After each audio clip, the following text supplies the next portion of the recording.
Back everyone, welcome back to another week, another edition of the OSC King of the Hill weekly number 200. Wow, the 200th edition of OSC King of the Hill. I'm of course your VIP. With me I'm joined by these amazing players, by the people in the chat, and by my plushies as well.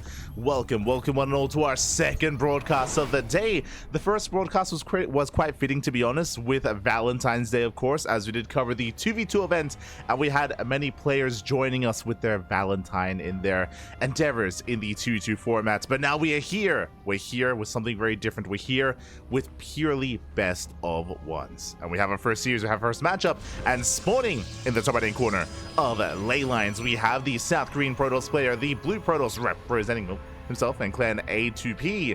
It is Rebellion.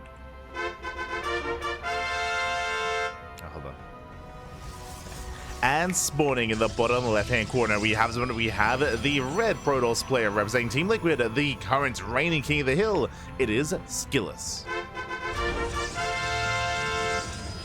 And if you're in the chat, you know what time it is. It is Gamba time. Predictions are open. Place your bets on who you believe will claim this best of one. To quickly go over the event itself, welcome to OSC King of the Hill. This is a King of the Hill style format tournament. What does that mean? That means purely best of ones. Purely best of ones. The winner will stay on. The winner will stand strong here on top of the hill and will not leave until they are knocked down, until they are beaten in a best of one. So we have a plethora, a field, a array of challengers here, ready here to try to bring SKillous down, as SKillous is the reigning King of the Hill from last week. Rebellion has risen to the challenge, and because this is the 200th edition of King of the Hill, it is a very special edition here. We have 30 best of ones. Usually it's 15. Usually it's 15 best of ones back to back to back to back. 15 matches throughout the night, but no, this time 30. This time we have a double feature fitting for the Valentine's Day. We're gonna spend all night long together. Let's go. All night long. 30 players, 30 best of ones. Let's go, Bobby. Let's go. That's for now. Double game. For now, we have a 2-gate opener here out of SKillous. Likewise, 2-gate opener out of Rebellion. We have our units of choice so far. Mirrored builds going to be gates into Sentry. Likewise, Stalker Sentry. Likewise, Stalker Sentry as well. Let's go. Let us go. As we are setting up here on the low ground, both players going to be expanding. Both players going to be settling in. We'll see if we go for a tech before Nexus. We'll keep an eye out for our two players here, as we have some pylon blocks being thrown down, trying to force an investment here, trying to force a delay on those natural bases. Here we go. As of course, predictions are now going to be closing. Hallucinations coming in for a scout, trying to get a read on what's going on.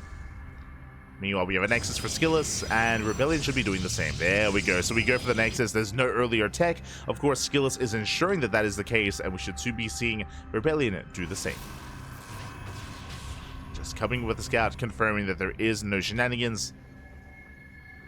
There is no hidden tech structure. We do have our Twilight Council as the tech of choice for SKillous. Going Twilight Council into Blink. Meanwhile, Rebellion, going to be hiding a probe out on the map. You have my attention, going for a Robo opener. Okay. Robo first out of Rebellion. Probes are being sent out. There's our pylon, and I'm curious what the plan is going to be here.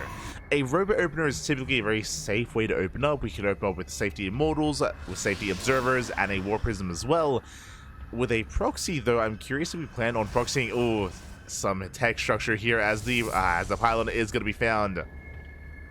Being women here for the hallucination, SKillous confirms. And Rebellion, he abandons the pylon as soon as he gets scouted. So it's possible that he was maybe planning to go for something like a hidden tech structure, like a Twilight Council into a Dark Shrine, but now that is not the case. Now that is not the case. Does get found out. Immediate beeline here from SKillous, going to knock down that pylon and make sure nothing gets proxied. Back at home, Forge for +1. Immortal production has begun, and this could turn into a 2-base all-in from the side of Rebellion. He can rush into +1 and build up a second, a third Immortal, and then just commit. Island will fall.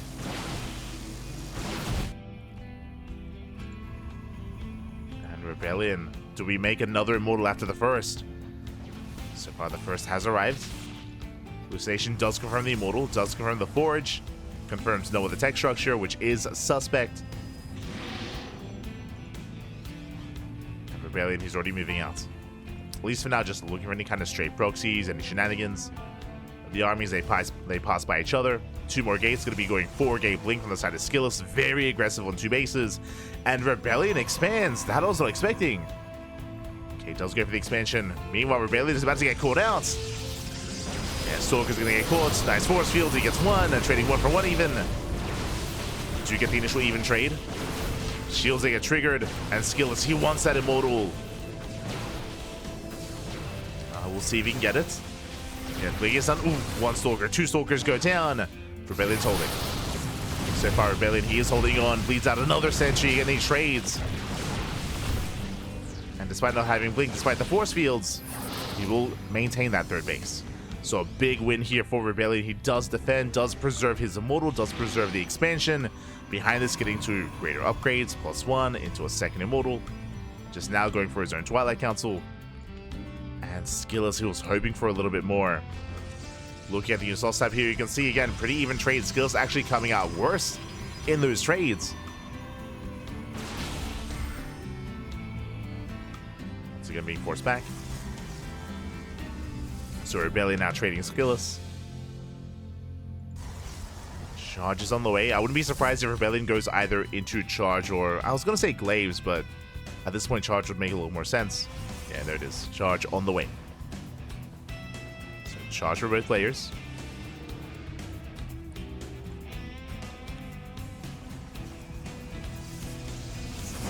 SKillous moving in. Oh! Wants the immortal. And won't quite get it. Gets a Stalker instead. Meanwhile, the immortal count is building up. Getting him for 3. And Rebellion should be staying at home until he gets up to 3-way saturation, until he kicks in with these upgrades, referring to +2 in charge. Then he can push, and he's going to have, what, 3, maybe even 4 immortals. Going to have a massive army. I think that share my papi, share my papi. Good to see you. ¿Qué tal? ¿Cómo estás?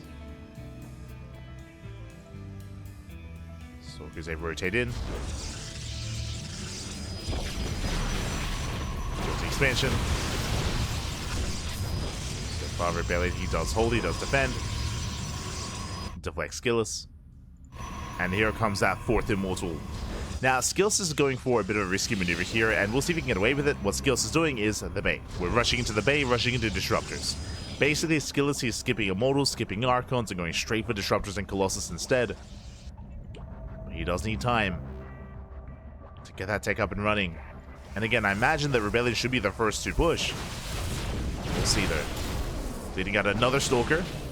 Really nice Pigos here from SKillous. Getting a Stalker at a time, a Zealot as well. Rebellion now getting a 4th. And he's built up to 4 Immortals, and he's got charge. Waiting for that War Prism. No War Prism yet. He's on an 8k count. Zealots say do hit the natural, they hit the 3rd. Base under fire. More Zealots getting picked up. SKillous, he's now out trading Rebellion quite well. That's 5 probes and a handful of Zealots. And Rebellion, his misses window here. Disruptors are building up. And as the Disruptor count gets higher, it's going to become more and more difficult for Rebellion. And the War Prism's now on the way, but again, this does feel late.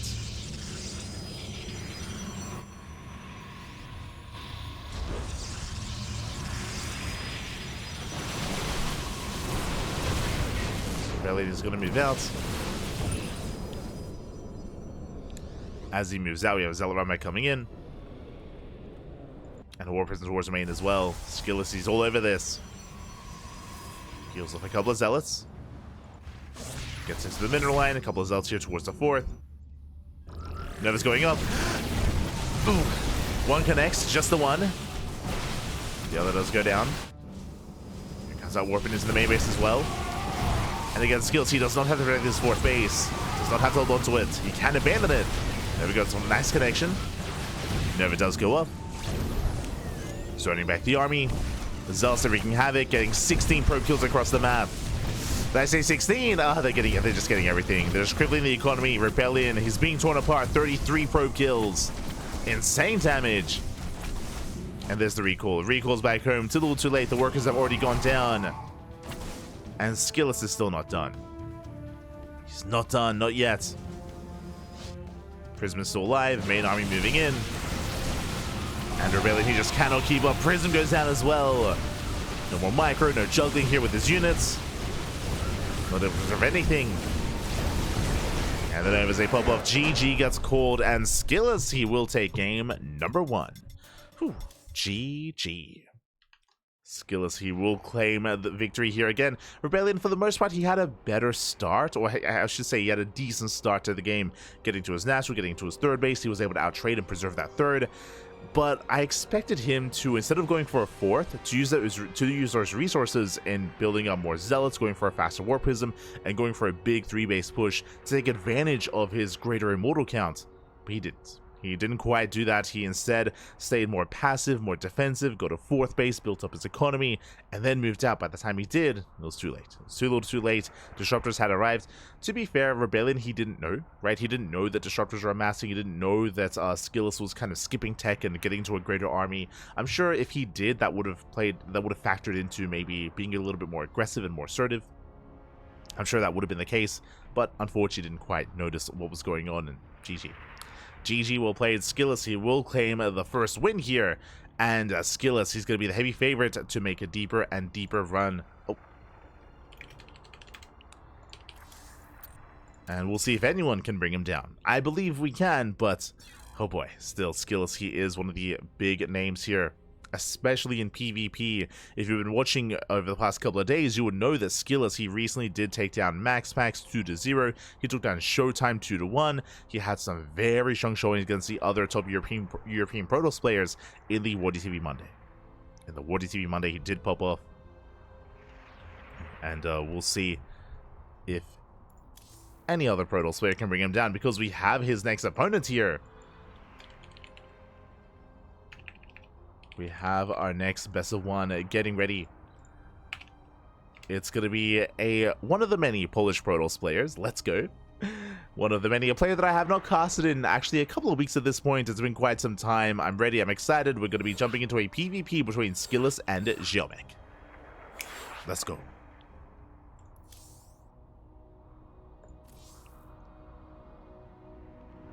Ziomek is coming up next. And again, we'll see if we can catch Skillous off guard. As a reminder, these are purely best of ones. Best of ones. Let's go.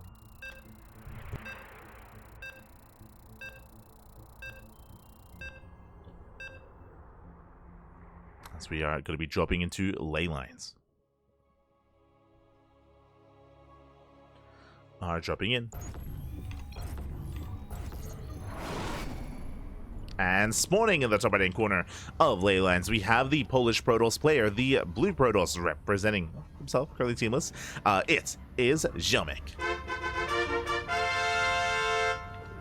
And spawning in the bottom left-hand corner, we have his opponents. We have the red Protoss player. We have the red Protoss representing Team Liquid.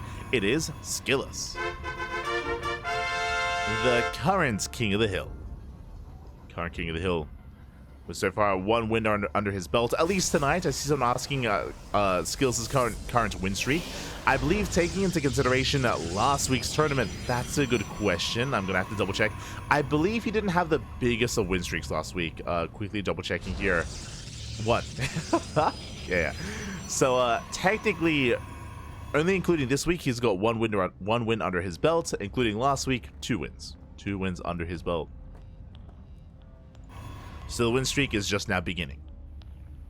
Just now underway. And we'll see how large he can get it. There have been cases here, very rare cases, but cases nonetheless, where we have seen a player win every single game in an OSC King of the Hill. But it's a very rare thing. It's a very rare thing. It's happened like maybe a handful of times in all 200 editions. Like even players like MaxPax struggled to win 15 in a row. There's like MaxPax, Beyond, Solar, Special. It's not an easy thing to do. Easy thing to do. So we'll see how far Skills can go.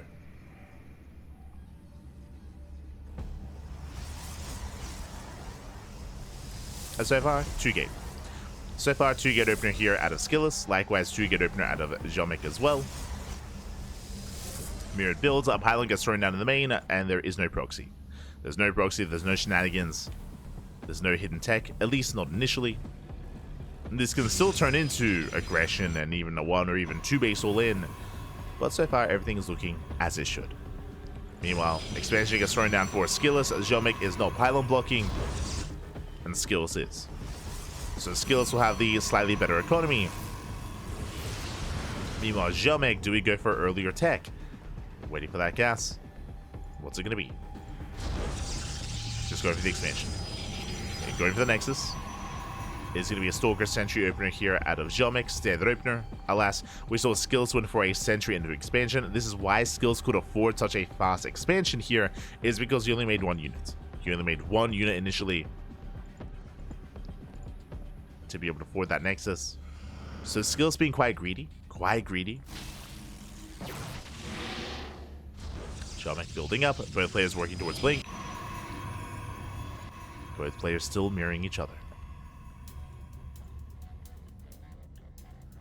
And today we have double the games, right? Yes, that is true. That is true. It is the special 200th edition here of OSC King of the Hill. 30 games, 30 best of ones. It's gonna be a long night, PAPI. It's gonna oh no. It's gonna be a long one. I'm here for it, I'm ready for it. Hallucination confirms the Twilight Council. Blink is on the way. No additional gateways. There's no 3rd or 4th gates, not yet.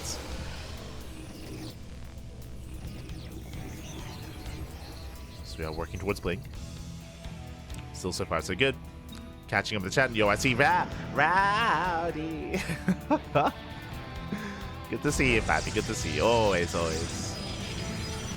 Yo, PAPI, happy Valentine's Day. Happy Valentine's. I mean, it's almost over at this point. We are nearing the end of Valentine's Day. We got 2 hours left. 2 hours. Oh, and Ziomek does throw down a cheeky pylon, but it gets found. Yeah, it got found immediately here by the hallucination, and Skillous, he will knock it down. Pylon will fall.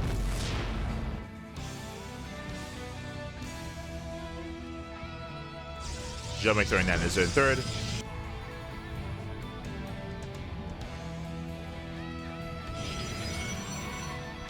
We go.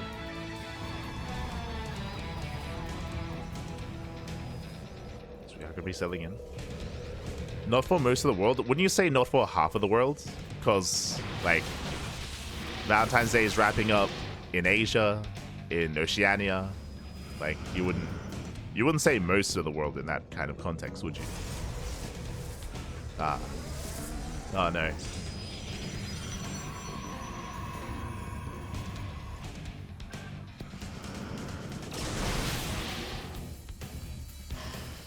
So far, we are going to be taking up from here. No extra gateways, just working towards charge, into forge, into +1.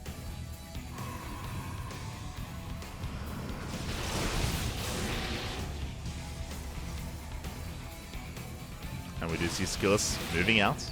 He has no intention to commit here. Again, he's still going for his gateway explosion. He's still taking up, but he is poking in. And we'll see what he can get done. We'll see what he can pick up. Oh. Does throw down the force fields. Trying to lock down the army.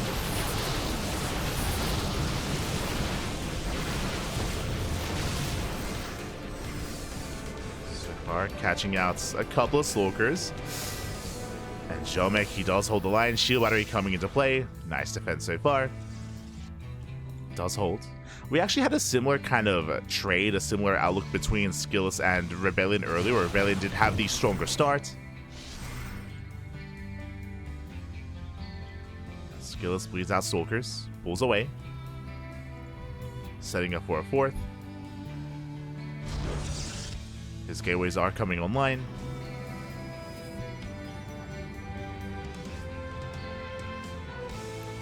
We go. Now that the Prism has arrived, he can reinforce. He can actually just keep pushing. Show us those chargelets. Show us what you got. And ideally wants to try to catch out that Immortal. We'll see if he can. Oh, speaking of, shields are triggered. Ooh, ties on the Prism. Prism is barely going to survive, though. And Prism does make it out as the NG overcharge on the shield battery. SKillous trying to commit. Dives once again. Takes out the Prism. And now we can focus on the Immortal as well. And with this, he can overwhelm. Where are the reinforcements? And they come in. They come in just in time. SKillous trying to break through that defensive line is still very close. And Ziomek, he holds. Whew. Does hold on. SKillous missing some warp ins here as he has, 1,000 minerals. Jesus. Warp ins were delayed. Prism goes down.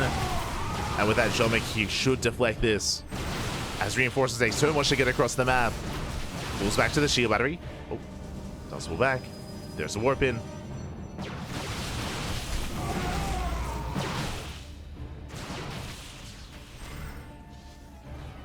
Ziomek forcing back SKillous.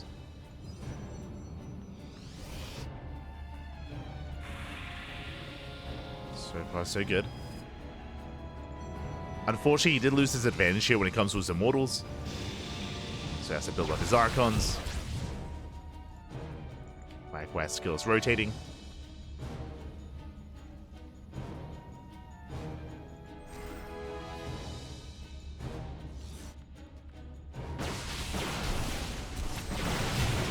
Oh. Catching him out.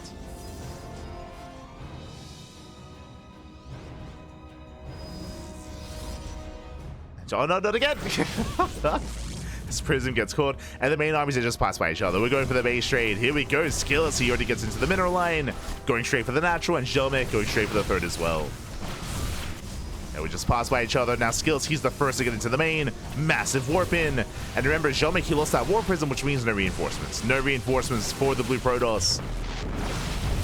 Already pushing into that natural. Boys being pulled. Production under fire. And SKillous, he's just gotten here that much faster. He's already knocking everything down. And Ziomek trying to abandon, trying to evacuate. Does abandon his bases. Still warping in. Maybe it's still up and running here for SKillous. And his fourth is up as well. He's got a base, he's got an expansion. SKillous getting another ninja base as well, just in case.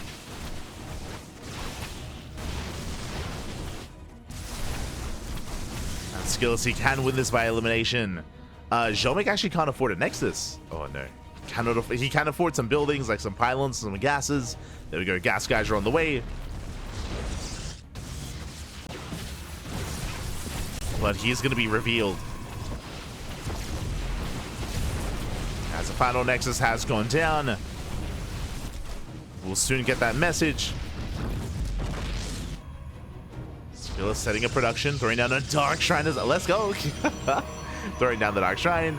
Yep, now he's being revealed. And this is what's left here. A Gas Geyser. One Gas Geyser so far. There we go. Second Gas Geyser finishing up. So there's two Gas Geysers. And Ziomek is out of minerals. He's out of minerals. Third Gas Geyser on the way.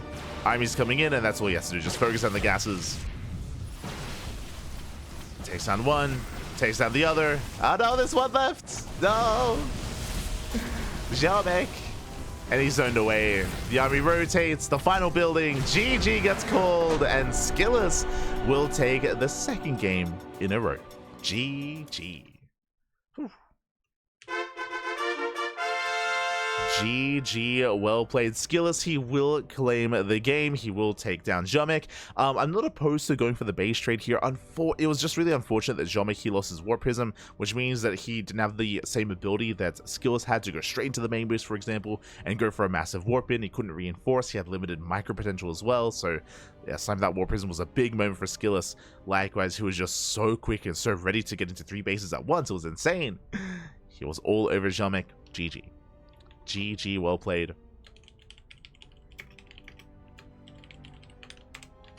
And SKillous will claim a second win. He will claim his second win here. Still the king of the hill, of course. And we'll see if anyone can bring him down. So far, you faced off against 2 Protoss players, Rebellion and Ziomek, and we still have 28 more players left. Let's go. 28 more players. Again, we have our regulars, like players like Geralt and Cristiano. Oh my god, this is a big boy. PAPI, calm down. Okay, never mind.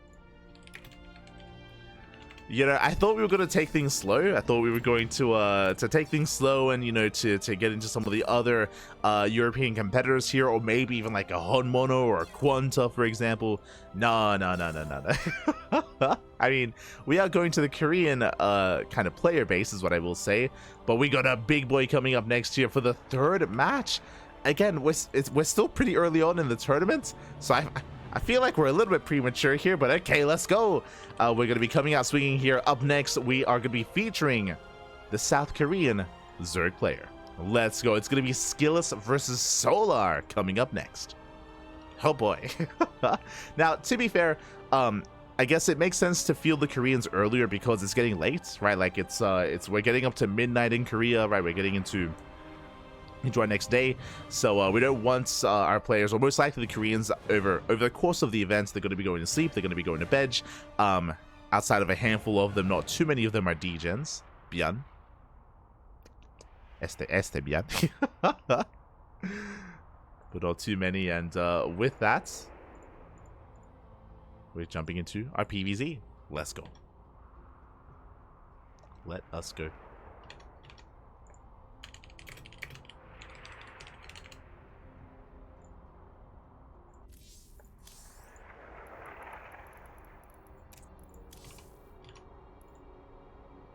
As we're setting up here.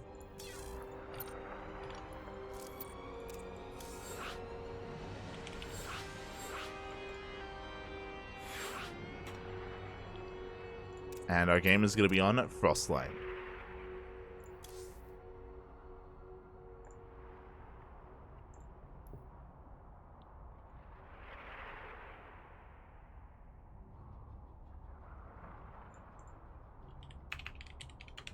Beautiful.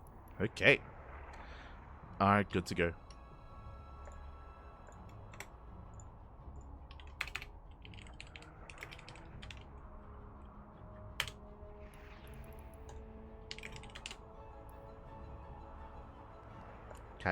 Catching up in the chat.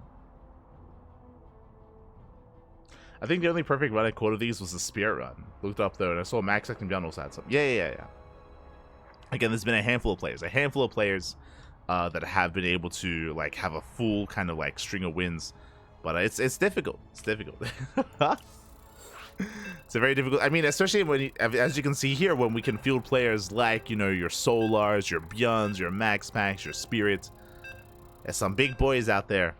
We'll see. I mean, we have seen SKillous defeat Solar before in a longer series, but it's the best of one. Anything could happen. That's the thing here. Like, I'll be honest, I want to say that coming into this, if we had a best of 3 or a best of 5, I might even favor Nikita, but it's not a best of 3 or it's a best of 1. Oh god.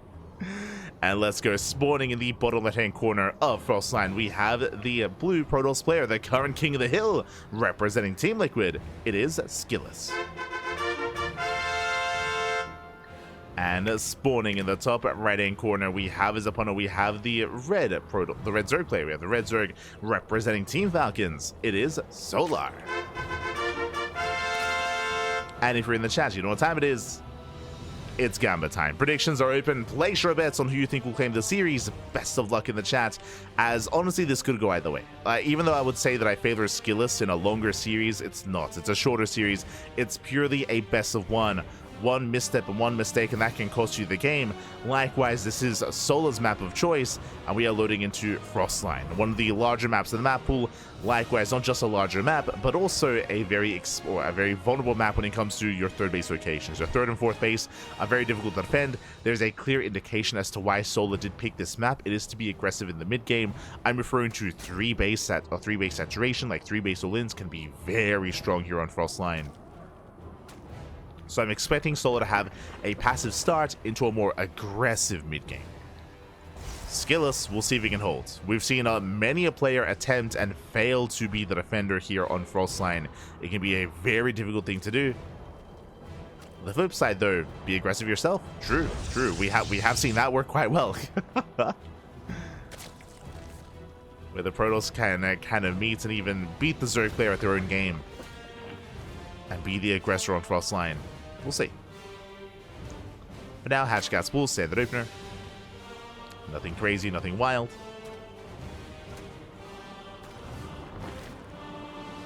Yo, chat, I see Cristiano in the chat. I'm sure he's going to be one of the many competitors here tonight.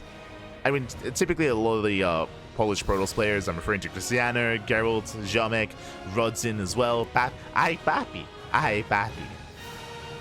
All the Protosses. Let's go. We'll get there, we'll get there. Season asking in chat, how's the order decided, by the way? It is all at the behest of our lovely organizer and admin here, of Eddie. Eddie, of course, is the owner of OSC. And Eddie, he does kind of, he's the puppet master, I should say. Does kind of pick and choose which player is going to be rising to the challenge next. I say that basically, there's basically a listing of players that are available at a given time. And Eddie will sift through them and pick and choose which players to kind of send out at Eddie's whim. Ah, let's go.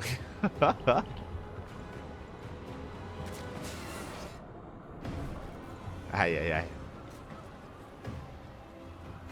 We're in Eddie's world right now. SFR. Adept poking in. Threatens a shade. Doesn't quite commit. Pulls back.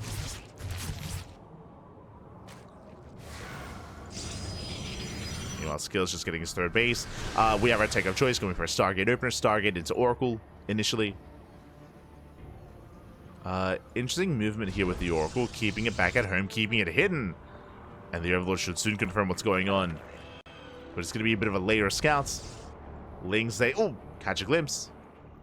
Yeah, they confirm the Oracle.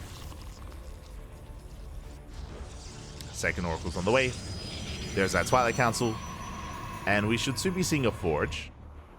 It is a bit of an earlier Twilight Council, though. Just a bit. Okay, we stop being thrown down. Back at home, Soleil's getting in position. We have two queens here at the third. So far, so good. Oh. Does so know with the Oracle. And I imagine that SKillous is just going to open up Blink. He is not going for a Forge yet. This is an earlier Twilight Council into earlier Blink. Otherwise, this could be something more aggressive, but the Overlord sees everything, sees, confirms, and shows what she got. Twilight Council is on. Meanwhile, at F-Stage, you get into the mineral line. Drones are going down. Two Adepts, they get one-shot drones. They get 4, 5, up to 6 drone kills. Oh my god. 6 drones falling. Can we get 7? Not quite. Whew, but still, 6 workers. Very well worth it. Blink is now on the way. Blink was delayed because of all that Adept aggression, and the Adept micro, of course, is delayed. It is still being researched. Everyone's being hunted down.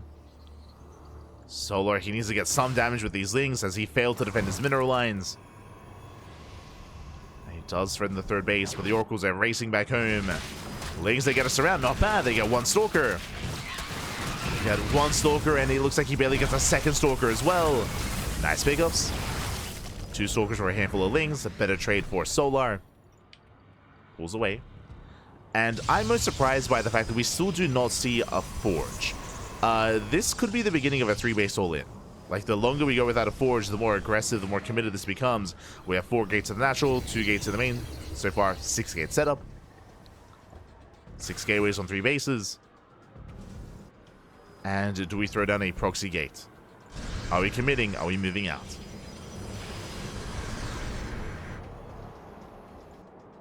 As gases are now being taken, this tells us that we intend to tech. Gases typically indicate either storm, either disruptors, like further splash damage. Yep, there it is, double Forge. So this is not an all-in. It is committed. It is aggressive, don't get me wrong. SKillous is transitioning, denies the 4th, not bad. Adepts shaded to the mineral line once again. Getting 2 drones. Not the best trade. 2 drones for 2 adepts.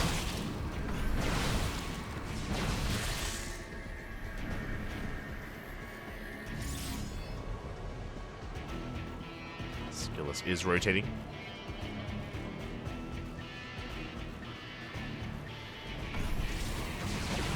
He's rotating over. Catches out some of the active tumors. Lings ain't the natural, but we do fully wall up. And they will take down, no, not even! They do not catch the Stalker. And so far, SKillous, he's trading well. He's trading well for himself. He's rotating over, looking to deny the 4th base for a second time. We have Lurker production on the horizon here from Solar. Needs a little bit more time, but working towards Lurkers. The Lunker tank is coming. Does need more time. Likewise, SKillous taking towards Storm. Templar Archives on the way. Wants a Queen. It gets 1. High NG Queen as well. Lings ain't the natural once again, going for the Cyber Core. At the same time, again, Lurkers are not ready yet, and not many Lings have to defend back at home. Uh-oh. SKillous, can he break through? It's getting close. Cyber Core survives. Lings are forced back. SKillous, he needs to get on top of those Hydras. Or at least he's looking to. Oh.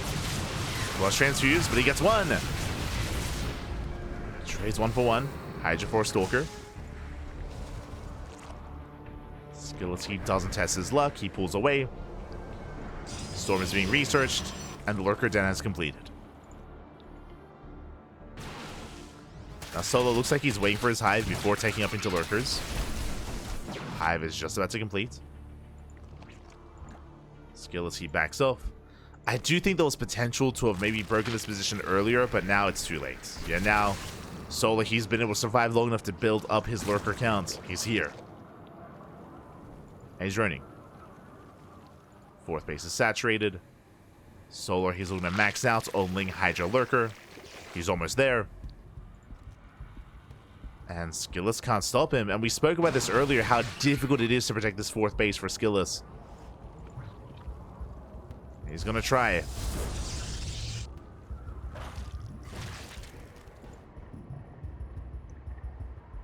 As Solar did not go for a 3-base all-in like we had assumed. Just building up towards the late game.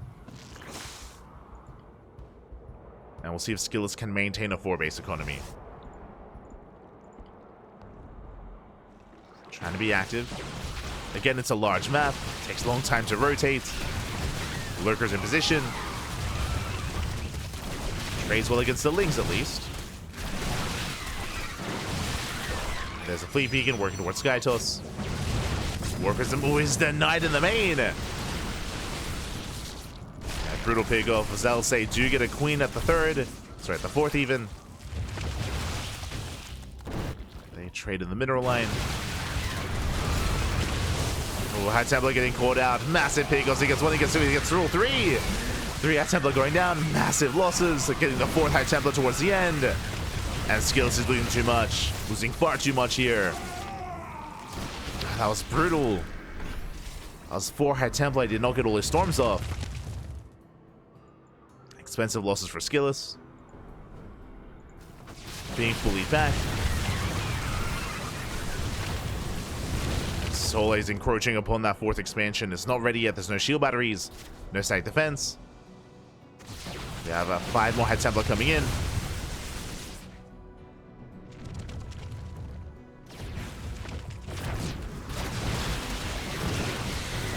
And Solar, he's about to max out.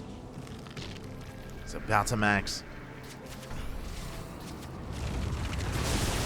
We get a decent storm, but the Lurkers, they've made it. Like, they're just wedging themselves in between the bases. You can see this entire army is just zoned away. And he kind of pushed into this. He's going to try. Oh god, no. Not like this. Yeah, massive splash shots going off. Hydra's out of position. Good storms, but the Immortals are going down one after the other. And the SKillous, he loses everything. Yeah, the army just crumbles. And Solar, he's done it. He breaks the defensive line, breaks the natural. Again, the 3rd and 4th base is just so isolated from each other. This center location is just so brutal. It's in control of the Zerg.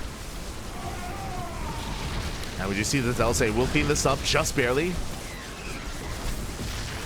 But this was an expensive trade here for for SKillous. Losing the Archons, losing the Immortals, losing the High Templar. And Solar he can just rally in. Just rally in at this point. Barely catching the Immortal. Ziomek coming to reinforce. Let's go.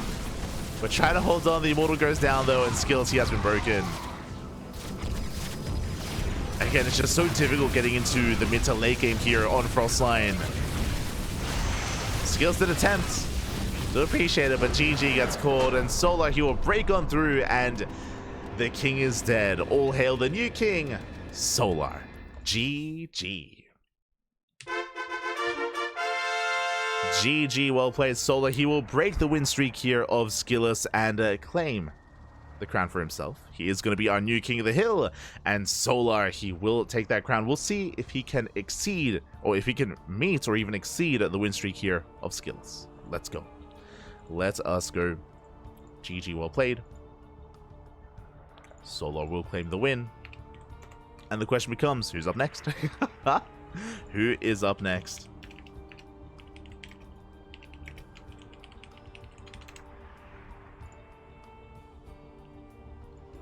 As we are getting ready.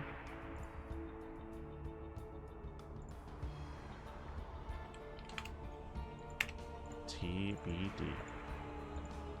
But yeah, just some really brutal moments there. SKillous, he had some nice moments himself, don't get me wrong, but the initial fights when he moved out, when he had his 5 High Templar and all of them got caught out in the center of the map, momentum swung quickly in favor of Solar, and of course he reached his final form with his Masked Lurker.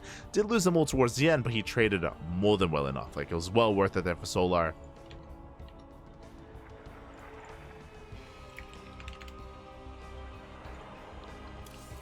And with that, we have our next challenger. We are heading over to the Korean server. It's going to be a ZVP, actually.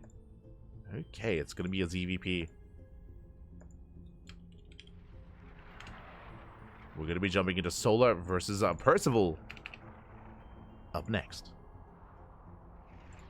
Let's go.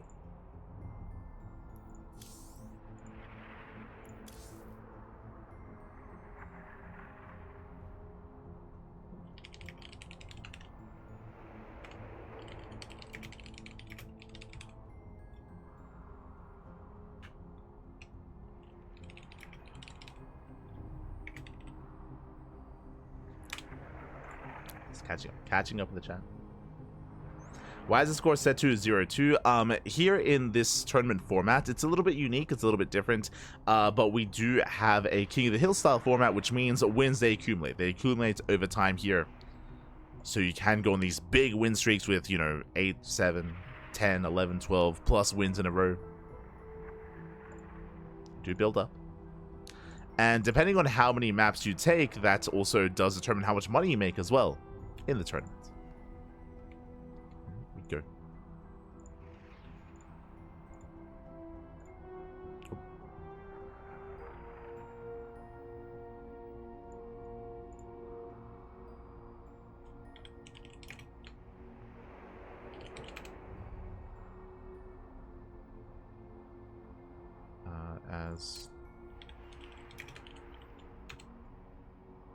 There we go. Beautiful. As the players are determining their map. For those who are curious how the format works when it comes to the map of choice, the current King of the Hill gets 1 veto. The current King of the Hill gets 1 veto here, and then it's challenger pick.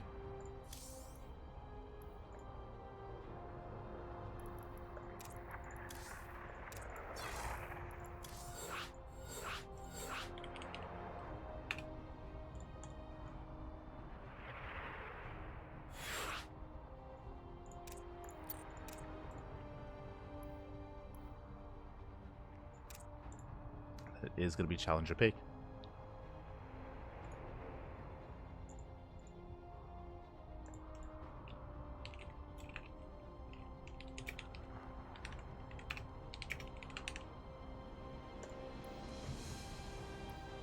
And we've been casting a lot on lane lines. Aye.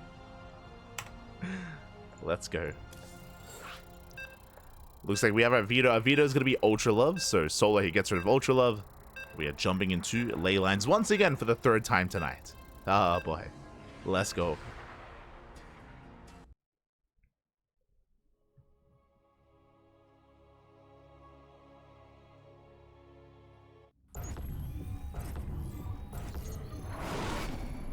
As spawning in the top right-hand corner, we have our new challenger rising to the challenge. We'll see if he can bring down the new King of the Hill. We have our Korean Terran player. It is Percival. And spawning in the bottom left-hand corner, we have as opponent, we have the South Korean Zerg player, the Blue Zerg, representing Team Falcons, the current King of the Hill. It is Solar. Long may he reign, as he has his first win under his belt. And Solar is another one of these big names, or another one of these heavy hitters here that we expect to go on a big win streak. But alas, expectations, I mean, they're hard to really hold here in these best of ones. In OSC King of the Hill, we've seen many an upset in the past. The most unlikely of players. So I want to believe here in Percival. Now, Percival, he, of course, did recently return to competitive play. He returned back in December. He did retire for quite some time, but he is here. He is back. And Percival, he has been rising through the ranks amongst the player base. He has been improving quite a lot over the past 2 months now at this point. And I want to say that he's typically more of an aggressive player, especially against Protoss. Especially against Protoss, we see a lot of 2-base wins, a lot of aggressive builds out of Percival. Against Zerg players, a little bit less so. Still very assertive, don't get me wrong. And I have been very much so impressed by his unit control, by his splits, by his micro, by his drop play as well. He has very impressive control. And that can be deadly, especially if we do go for like 2 or 3 base aggression. So we'll keep an eye on Percival. We'll keep an eye on his build. Outside of that, we're selling it. So far, just going to be a hatch gas pool, standard opener out of Solar. Likewise, at Percival going for his own Rax expand and Reaper scout across the map. Did SCV scout as well. He confirmed that there was no early pool timing, no early gases. Made sure nothing crazy was going on. As Solar, it will expand. Takes the 3rd.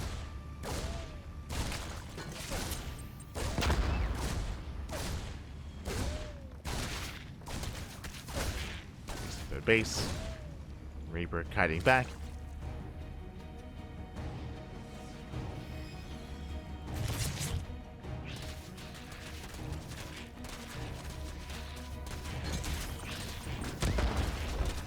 Kite away.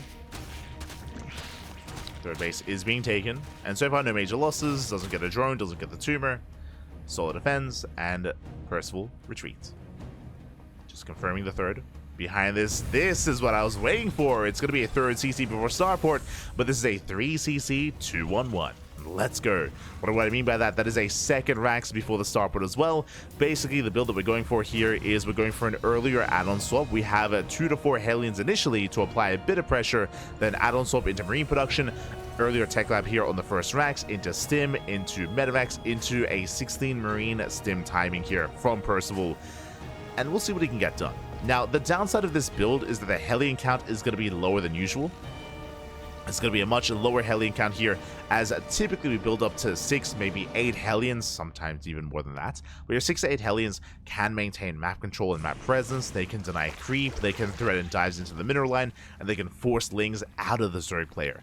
That's not the case here. As we mentioned, there's the add-on swap focusing on purely Marine production instead.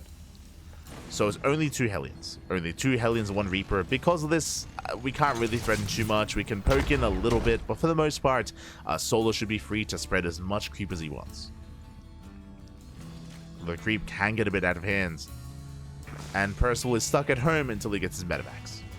There's that reactor. Here comes the other add-on swap. To reactor medevac production. And once this comes online, again, there's a lot of potential here with all those Marines. They can hunt down Overlords, hunt down Queens, trade against the Lings, threaten mineral lines.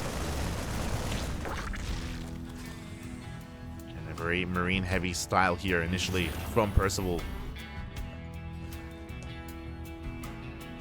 Solo going lair first. Interesting. Lair first into an earlier Bailey nest, into delayed upgrades. Delayed 1-1 upgrades, I mean. So a relatively standard play out of Solar. Relatively safe as well, as this means he'll be prioritizing bailing speed instead of 1-1.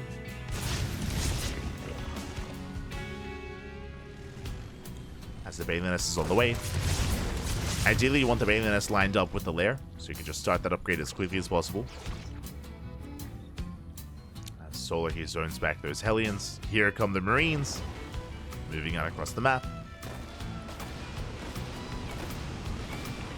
They have arrived there. The Hellions to reinforce as well. Stimming in. Up, he wants a queen. He gets one. The high NG queen goes down, denies the 4th base as well. Very nice start.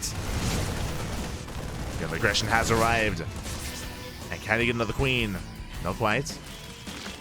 But so far, very nice pickups. Denies the 4th base, takes the queen, it takes down the tumor as well. Rotates around. And this getting to his own upgrades. 1-1, combat shields.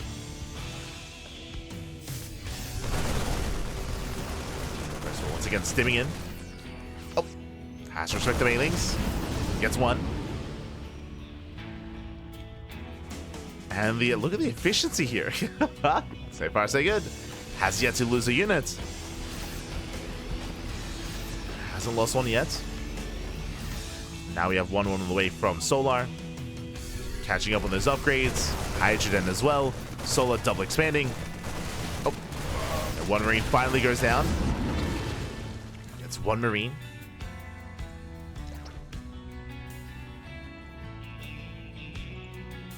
So far, Solar, he's holding his own. Percival now going to be reinforcing with more Marines. Tanks have arrived. Armory's almost done for 2-2, and we can even morph in some Hellbats. The Hellions are being left at home. And here comes the 7-minute push. Again, starts with the 2-1-1, then leads into this double tank push. And Percival, he wants that expansion at least. There it is, forces a cancel. Yeah, Solar, he cannot save the base. Not against this kind of army. So very nice pickoff. Ooh, the active tumor is left unattended, or it's left to its own devices. Can keep shredding creep. Percival did miss it. Thankfully, does catch the active tumors in the center. Ideally, Percival, he wants to rotate towards his southern 4th base. Solar re-expanding. Percival still rotating. Solar's in position. And this time he has plenty of Ling Bane. This time Solar is ready.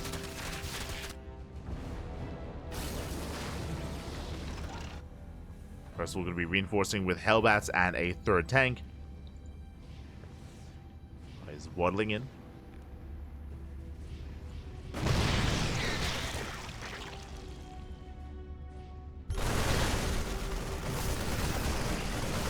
Does move forward. Takes out most of the active tumors. You can see Solar getting ready for a surround. There is going to be a 4th tank at least, but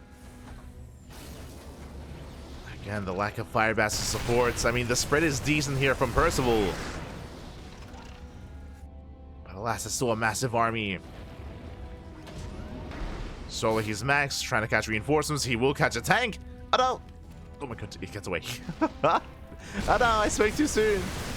Yeah, here we go. The mass around. Ling Bane from every single angle. Tank's going to be going down. And Percival gets swallowed up.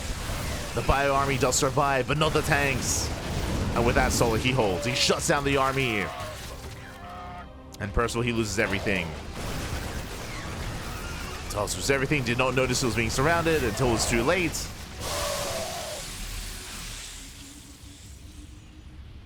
And momentum heavily swings in favor of Solar.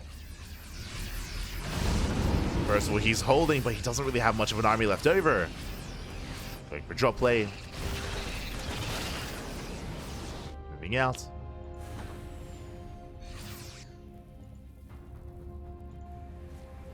Going for that northern expansion. Does go for the northern base. Black Red Solar once again trying to keep up. Quite catch the tank. Oh. Again, it's just one tank here, PAPI. Ay, ay, ay. Speaking of, tank goes down. Bio army forced all the way back, and Solar, he just overwhelms. He just overwhelms the army, can chase him down. And Solar, there's nothing really stopping him from keeping him, from just committing. You get it? There's one tank left back at home, and Baylings are just roll on in. Forcing back the Bio, headed towards the mineral lines. One more tank has arrived. Massive shots going over on the Baylings, but it doesn't matter. GG gets called as Solar, he snowballs out of control, and Solar takes down another challenger. GG. Or his first challenger, I should say. GG, well played. Solar takes down his first challenger here, the first of many, potentially. Again, Percival, he had his own strong moments. He was able to deny the first fourth base. His initial 2-on-1 timing was solid. Same when it came to his first tank push, if you remember as well. Like, he was doing well for himself. But when it came to the secondary wave, he did overcommit. He overextended. I say he overextended. Unfortunately, if he had seen the army coming in from behind, if he had seen the attempted surround, most likely Percival would have just unsieged, picked up, and boosted the hell out of there. He would have just abandoned that position, abandoned that location, but last he wasn't fully aware what was happening until it was too late, and by then, GG. By then, GG, well played.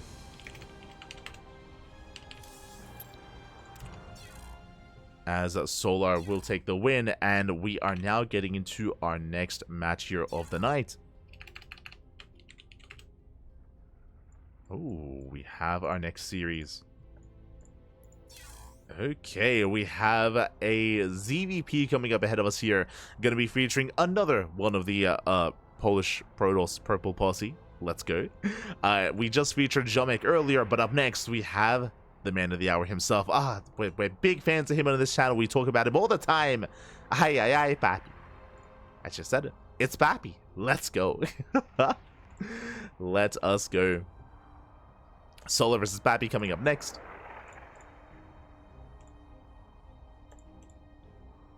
And we'll see if he can try to bring Solar down. Let's go.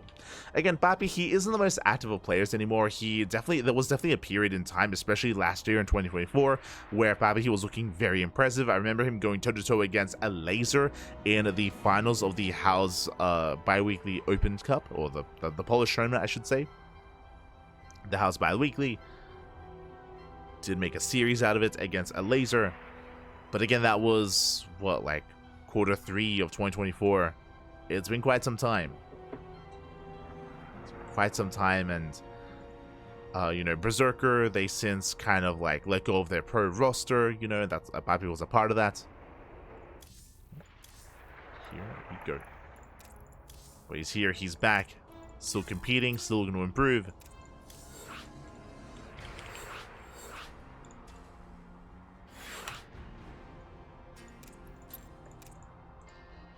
And it looks like we have our map. Okay.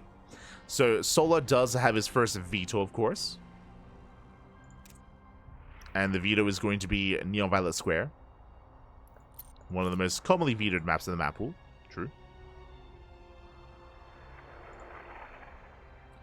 One of the most vetoed maps.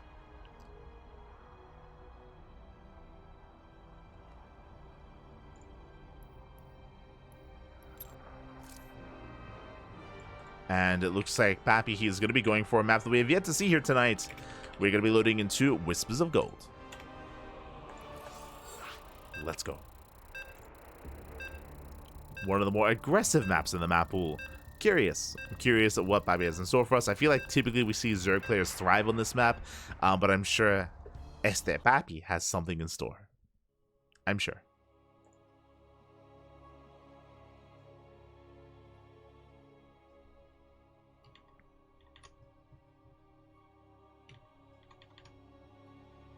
I'm still very upset that the fact that PAPI, his drink at the bar was not related to tequila whatsoever. I'm still very upset. God damn it.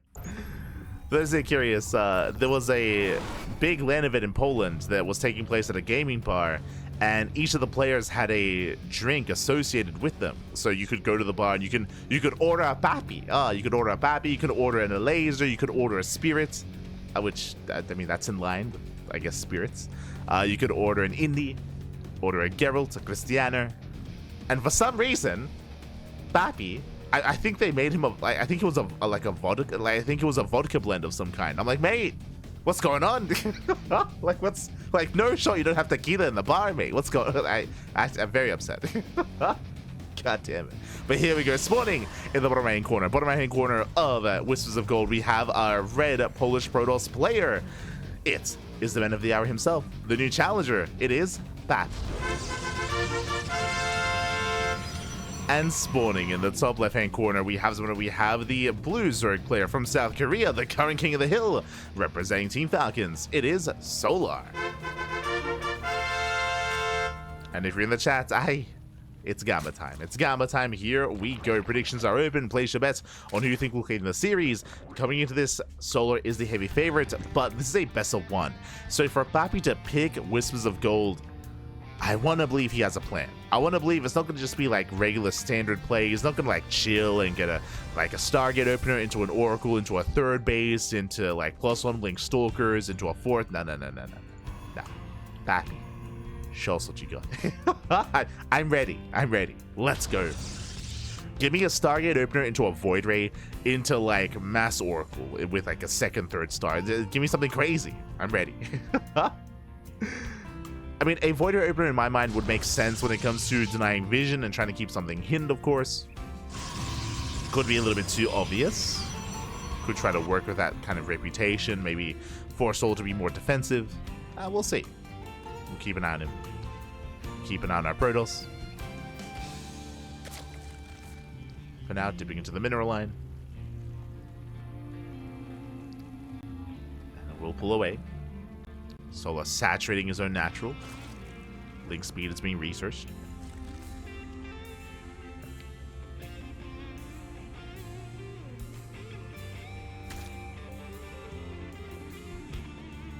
And we should soon be seeing our take of choice from PAPI.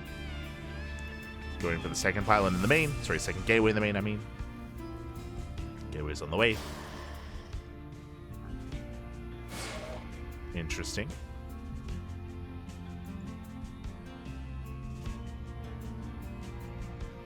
Does threaten to move out. I mean, I was about to say that second gateway does delay the tech, and we're going for a third gateway as well. Let him cook. Let's go. Let him cook, man. Man, you should have seen my face. Like when I said oh, second gateway in the main, and then like my brain was registering that, I was like, hold up. That doesn't make any sense. Okay, so we have initially a 3-gate opener here. We have depths that are going to be amassing. These are going to be vanilla depths for the time being. And here comes the tech of choice, going for a Twilight Council behind this. Interesting. So it's going to be a delayed Twilight Council, and initially earlier a Depth Harass. This could be a fake out to go into DTs. There's the Robo. We'll see. We'll keep an eye on our Protoss, as we're kind of like Frankensteining this build. We're piecing it all together. He does not pull out of gas. This tells us it should either be Glaives and Dark Templar, or like 6-gate Glaive up, like 2 base all in. So far, Glaives on the way. Yeah, speaking of 6-gate all in, there it is! 6 gates. 3 gates already done, 3 more on the way. Basically, the tell here is that he didn't pull out of gas.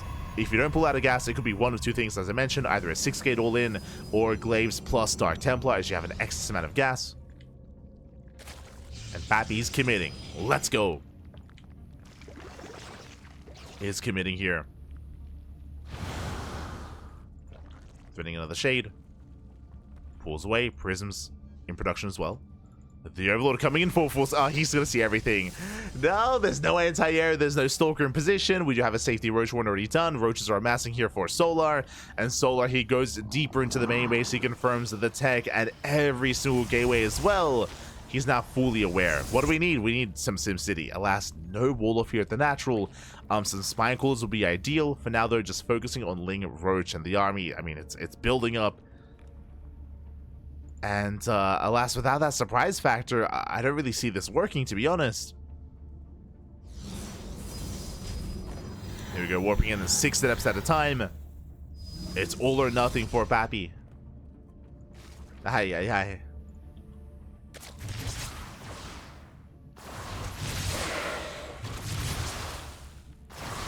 Does shade towards the natural.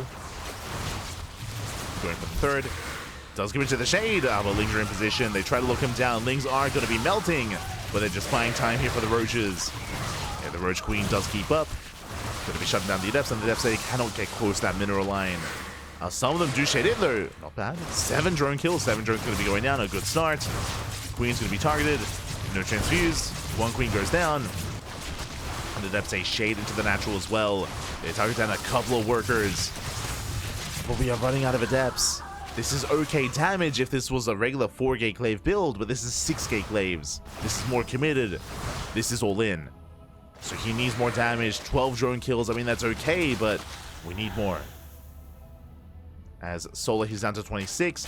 Back at home, Immortal production has begun. The first Immortal's on the way, and the Overlord does see everything, by the way. Confirms everything. Ooh. There's going to be zone back. Solar, he's rejoining. No lair. Interesting. There's no lair, which means there's no counterattack. There's no road speed. But Solar's recovering already. Like again, how many drones went down? 12. 12 workers for 25 adepts. Jesus. it's not a good trade. Sure, he got 39 lings, but again, the gas trade was brutal. And now PAPI's expanding. But Solar, he defended well enough. He defended more than well enough here. And really what we are waiting for is the lair to finish, for roach speed to complete, and then Solar can counterattack. Until then, Solar is going to be stuck at home, so PAPI has a chance to recover, and more importantly, he has a chance to maybe find some more damage.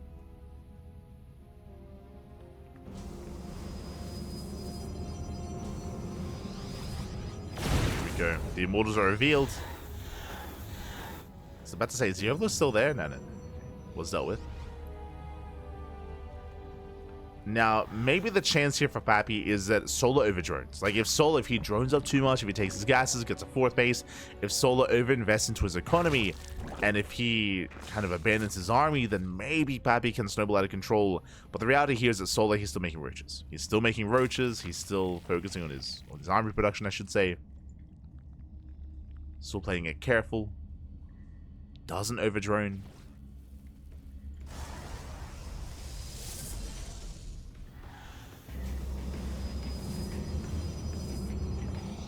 Here comes the move out. Here we go. We have 4 Immortals. 4 Immortals. Adepts are reinforcing. And can PAPI pull this off? Solar, he's up in supply, but it is inflated. True. He's an inflated army. I mean, still, though, there's a lot to work with. Lings, they slip into the middle right there. Force a defensive warp in. Here we go. He has to push in. The longer this goes on, the better it is for Solar, as more probes are going down. And more probes are falling. He rotates, takes down an Overlord. But he needs to get on top of those Ravagers. Horizon Shade Pass, decent force fields. Locks down some of those Roaches. Force fields are broken. More Roaches going down. Again, the main army control is good here, but back at him, that's going to be 12 probe kills. And Solar is getting on top of those Immortals. There's just not enough support, not enough adepts, too many roaches. And despite the juggling here, like, oh god. Whilst they connect, there's barely any adepts left. Immortals are exposed, he gets 1 Immortal. Takes out another, now there's 2 left. Only 2 Immortals remaining here. Solar, he shuts down the all-in. GG gets called, and Solar, he will take down another challenger. GG. GG, well played. Whew. Solar takes down PAPI 1-0. And again, PAPI was a really unique build and a very fun all-in, and he did do some damage, but the problem, the biggest problem in my eyes at least, is that he got scouted. Is that Solar, he got a full scout of everything at the natural and everything in the main. He confirmed how many gateways there were, so he knew that it wasn't your typical 4-gate glaives. It was a committed 6-gate glaives 2-base all-in. So Solar knew to cut workers earlier, to not skip tech, or to not rush into a lair and rush into upgrades, to just focus on Ling Roach production. Even though Solar did lose 12 drones, that was acceptable. Acceptable losses for Solar because of the all-in.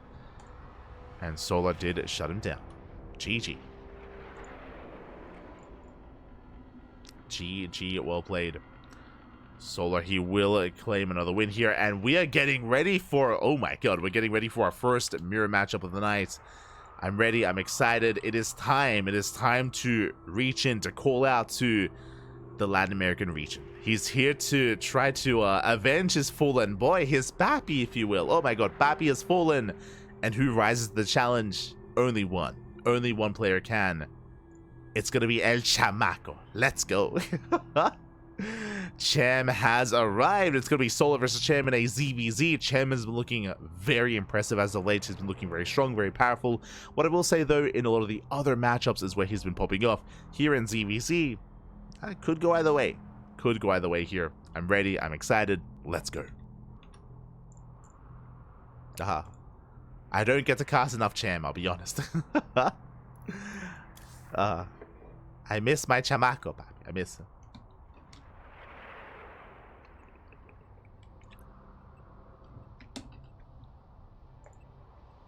As I know it's quite early in the land of Mexico, despite that. Cham, he's awake, he's here, he's ready. And I want to say there's actually a good chance here for an upset. It would still be an upset, like Solar is still the king for a reason. Is the favorite player against almost anyone out there. But I can see a world where Cham can bring him down. But again, it's a best of one, papi. Best of one. Anything is possible. GG. Yo, Shema in the chat. Shema. Good to see you. SKillous. Good to see you.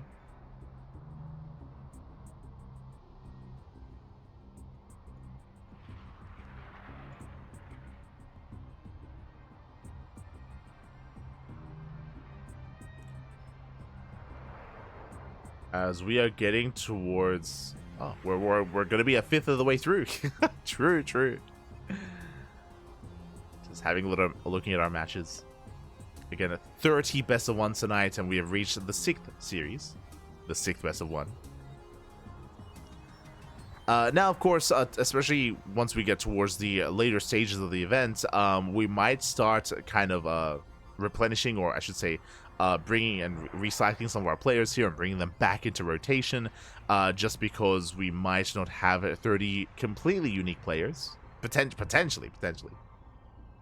So some of these players that have been going down early on, players like SKillous, players like Ziomek, Percival, PAPI as well, we could see them again later on in the broadcast. We could see them again. It's possible. We could see their return.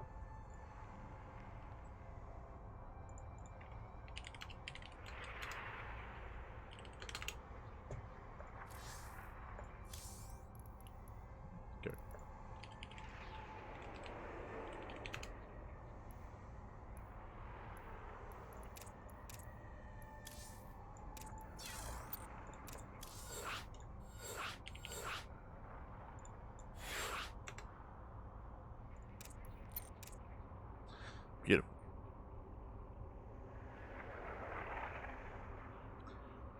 As we do have our players, we have our map, and we're going to be loading into one of the older maps of the map pool. As a reminder for those that maybe don't tune into OSC events, but OSC, they feature an extended map pool with maps that were voted on by the players, and one of those maps is Romanticide. Romanticide, of course, is a bit of an older map of the map pool from a couple of years ago, newer than, Neo Violet Square. Newer than Violet Square, newer than, Abyssal Reef or King's Cove, but from back in the 2022 era of StarCraft. Around 2022. Oh boy. It is one of the larger, more macro-oriented maps of the map pool. A little bit surprised that this map was chosen. I'm curious what our plan is. Where are we dropping? Here we go.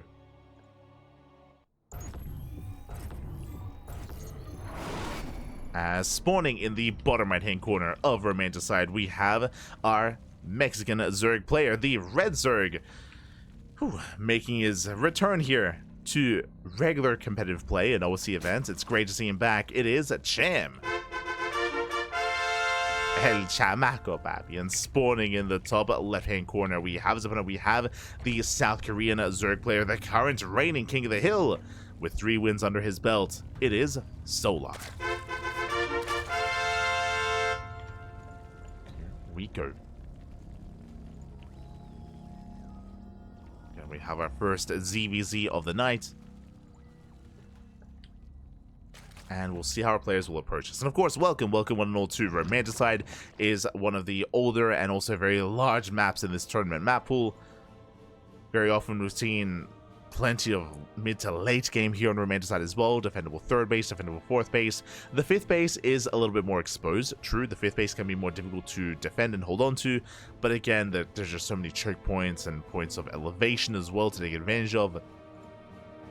In a lot of the other matchups, we do get a lot of late game on the Romanticide. In a ZVZ, though, it's a different story. It's going to be a different story. Now, because of how large the map is, I would not be opposed to one of our players trying to tech up a little bit faster. On the one hand, I was thinking maybe 2-base Muta, but this is not the easiest map to wall off on. Again, the entrance to the naturals is quite large. It's quite large here, so it's not as easy to wall off and play 2-base. So we'll see how our players will adjust. We shall see. As for the time being, hatch gas pool, standard openers. Joining up. I'm most curious by the follow-up here. Do we go for a 3rd base? Do we go for a baling nest? Do we skip any tech? Do we even skip link speed?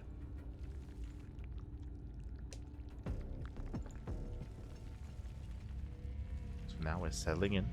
Overlords, they poke, they confirm the timing of the hatcheries. They confirm the creep. Nothing major yet. Link speed is being researched by both players. We can see Sole pulls out of gas. Cham does not. This means that if Cham wants to be a little bit more aggressive here with Link Bane, then he will have extra banings to work with. True.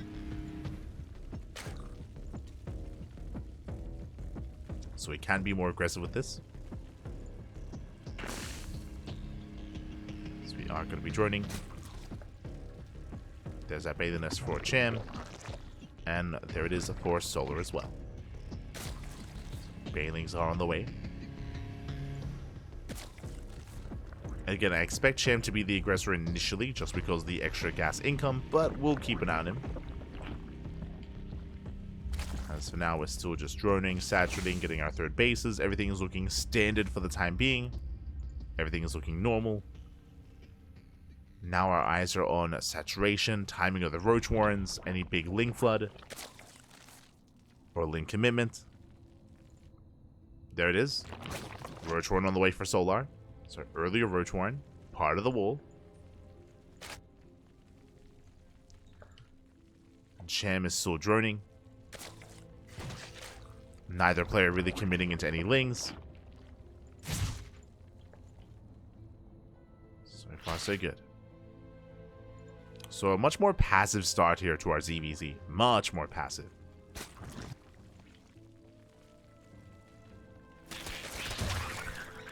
Link Scout confirms no fast lair. Is aware there's no crazy fast lair into Spire, which is what I was a little bit concerned about earlier. About Muta play.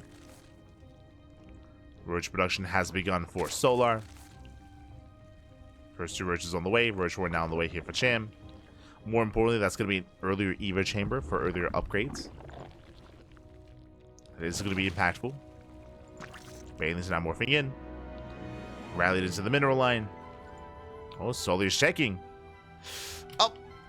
And Sully, he will barely up. He will barely not miss. Yeah, spots the Bailings. Peels off a Ling. Efficient trades. And the Bailings are going to be shut down. Gets one. And gets the other. Nice pick goes here out of Solar. The Evo chamber is ready. Gas is now being taken. Both players getting fully saturated on 3 bases. And despite our typical aggressive nature of Cham and Solar, here in the ZVZ, we're kind of in a more passive way, building up and droning. Solar, he moves out with these roaches. Basically, this is a fake out. There's a fake out here. He reveals his army to the Overlords, making it look like he's attacking, and he's forcing Cham to make roaches, when Cham should be droning. Solar backs off, and there it is. Ooh, Cham, he goes for the Spire, checking the vision. Solar, he does confirm the Spire, and he goes for his own. We both take to the skies. +1 melee on the way. Melee tells us that Solo he intends to go mass muta. Range out of Cham tells us he intends to commit into roaches. Oh boy. We'll see if he does cancel. We'll see if he commits. So both players are attacking in the same direction, but the end goal here is going to be quite different. Likewise, Cham, he has not seen the spire of his opponent. Does not know what Solo's up to.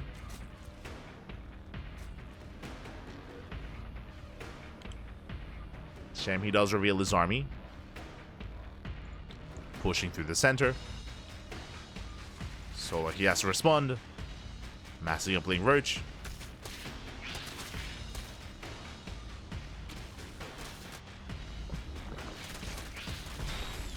Cham, he spots the roaches, and does he commit? Oh, he shouldn't be. Yeah, he pulls away.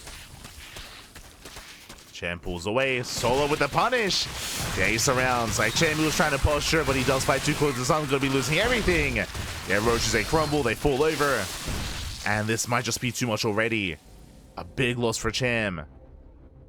Solo's pushing towards the bases. We have 12 mutas on the way for both players. Gases were prioritized.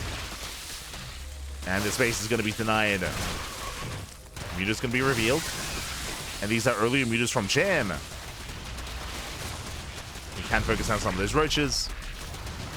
Mutas are still on the way here for Solar. He's making more. So is Cham. They're both committing into muta. Solar, he has slightly faster upgrades. Cham, earlier damage here in the army, but here come the mutas. Oh, he has to get out of here. Cham, he has to pull away. Does have to pull away. He's going to get cornered, though. And Cham, he cannot win this fight. He'll lose the fight on the ground. Oh. Looks like he does have the higher muta count, though. Cham takes down the mutas. Not bad. Cham, he's got double the muta count. And again, despite going to +1 range, I mean, it does mean that his ground army is struggling, or is non-existent, actually. But the mutas of Cham, they clean up the roaches. Okay. Roaches are cleaned up. +1 flyer carapace is going to finish up a little bit faster here for Solar. Lings, they put in, they catch a queen. Queen goes down. Another queen as well. Again, +1 melee coming into play for Solar. It's just a more useful upgrade here. Considering that Cham, he's not making any more roaches. Why did we get +1 range? I mean, it's fine. And, oh, diving in, catching us on these mutas. Yeah, 2 mutas going down. We'll be forced back by the queens. It's an overlord. Pulls away. Looking at units tab. Cham, he's still slightly ahead here in the muta count. Waiting a couple of seconds for his upgrade.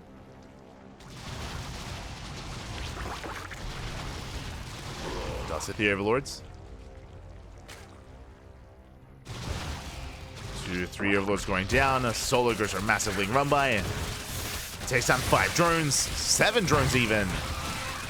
Very nice harass. Does cripple the economy. The economy is hurting.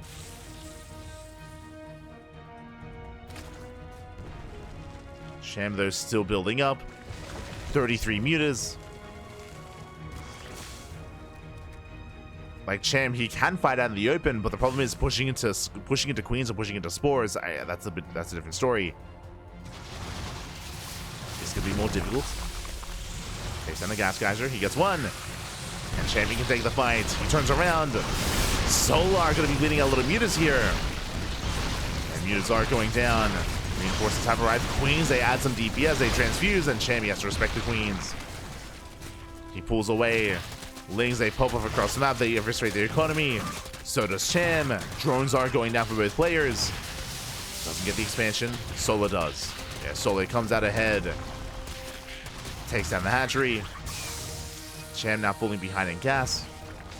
And likewise, because of the fight that he took with those 3 queens, he's down in mutas. Like, Cham, he did have a muta lead for a long time this game, but not anymore. So that was just a really rough fight to take. And now, just like that, Cham, he has the worst economy. The longer this goes on, the better it is going to be for Solar. And Cham, he knows it. He has to get something done. It wasn't just the queens. I just realized that Cham is also down an upgrade. He did finish up +1 to air attack, but he never really invested into +2.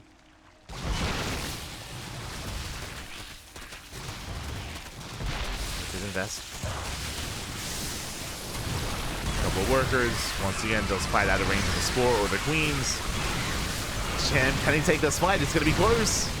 Oh, it's so close. The queens are now coming into support.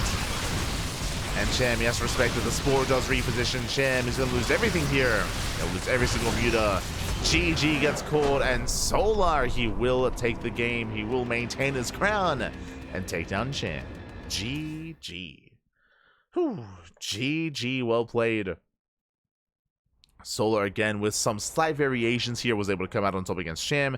Cham did have the higher muta count for quite some time, which was impressive, but Solar, he was able to just get more value with his lings, going for ling run bys time and time again, catching queens, getting mineral lines, getting the base in the end as well. Again, +1 melee was just a much more effective, much more valuable upgrade for our Korean Zerg player.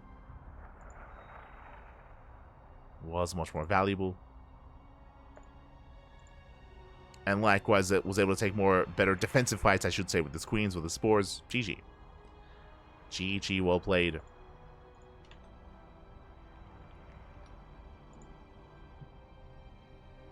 With that Solar, he will take the win. I just realized there were no predictions. I was like, there we go. I was trying to pay out predictions, but my apologies. I didn't quite set them up, so we'll make sure they're there for the next game. Make sure they are there.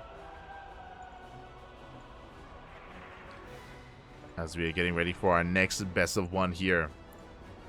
Solar, he claims the win. And up next, we have another ZVT. We already saw Solar bring down Percival. But now he's up against a European Terran player. Now he's up against an Italian, a BabyMarine. Let's go. Let us go. This is going to be a ZVT. Solar versus BabyMarine going to be coming up next. Here's going to be our next matchup. Let's go.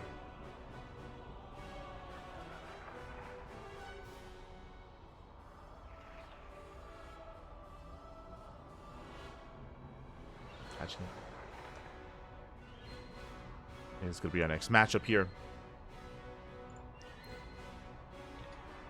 Still setting up that initial map, of course. Whew, and again, we're working through the matches here. We're getting through it.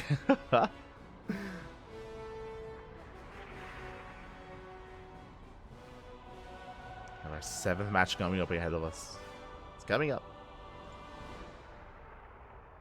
And I feel like we've only scratched the surface. I feel like we still have so many more players waiting here to jump in.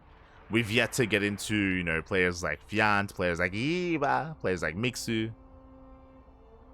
We still have the Korean animals in like HonMonO. 3 points. I don't know 3 points an OSC member. But HonMonO at least. Nikorat. All the others.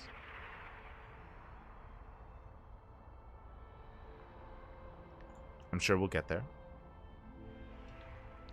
And BabyMarine is going to be an interesting competitor here. Again, it's always one of those things where when it comes to evaluating these players, it's a much bigger gamble here just because of the best of one. Like, the reality is that I can see a world, like, we've already seen, like, Nickrecht, for example, he's defeated Solar, right? Like, I can see a world where BabyMarine, he can take a map of a Solar. Anyone can.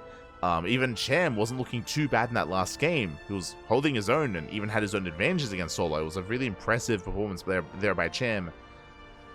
Just need one game, one map. It's all you need. Easier said than done. Easier said than done, but see who it's gonna be. See who it is gonna be here. As our players, they need a little bit more time.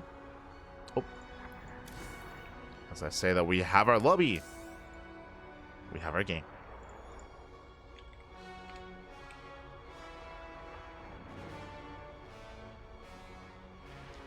Oh, and for the first time tonight, so we're going to be featuring El Dorado. Let's go.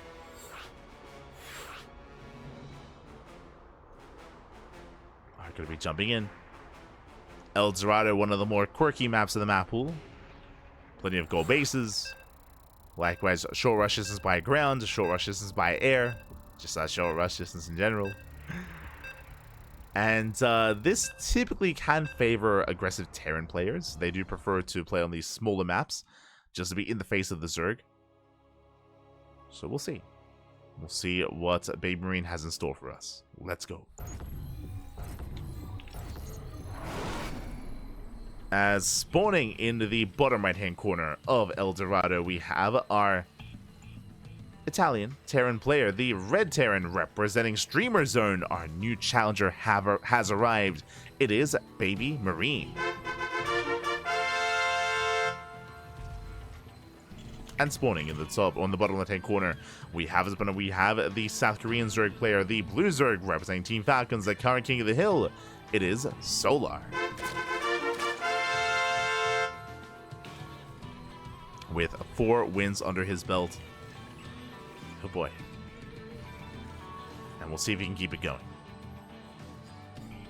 See if he can keep going.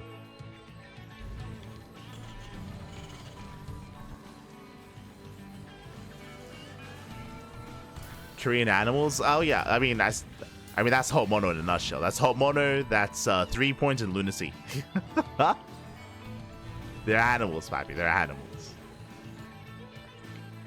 They know it as well. They know it. 100%. 100%. Some more than others. HonMonO, he's like in a league of his own.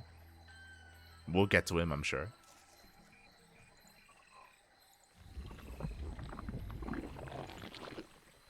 I miss my bears. We used to have like the four Korean bears as well. That was like a meme in that channel for a while. It was it was meant to be like a pun on like Goldilocks and the 3 bears, where like one is like hyper aggressive, one is more macro, and one is like right down the middle, just right. Basically the Korean Terrans were, as opposed to like the 4 horsemen of the apocalypse, which was like Innovation, Maru, TY, and Byun. The Korean Terran bears were Percival, Genio, HonMonO, and Quanta. That's it. Those are the 4 Korean Terrans. As time has gone on, they've fallen by the wayside. We still have Quanta, we still have HonMonO. I guess Percival came back to us. We just lost Genio. Smurge. I'm a big Genio fan. Wish we still had him. Smurge. I think the last time we casted Genio was maybe a show match against Mondo. Yo. Big fan of Mondo as well. Good times.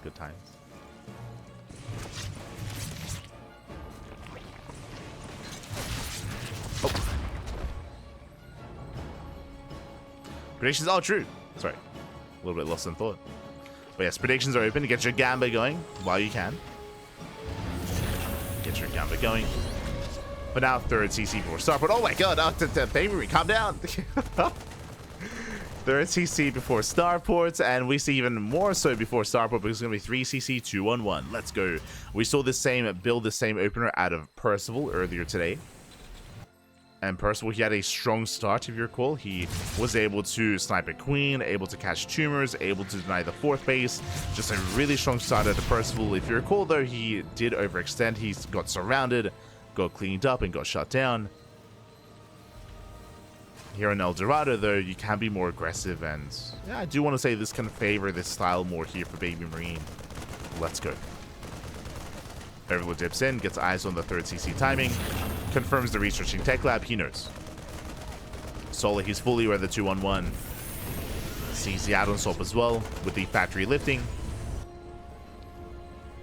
And Solar should be getting ready. Now, typically, the way to respond to this would be with an earlier Evo chamber into +1 Carapace, while still droning up. See if Solar does play a little bit safer and go into a lair, into an early Bailey nest instead. Solar has options.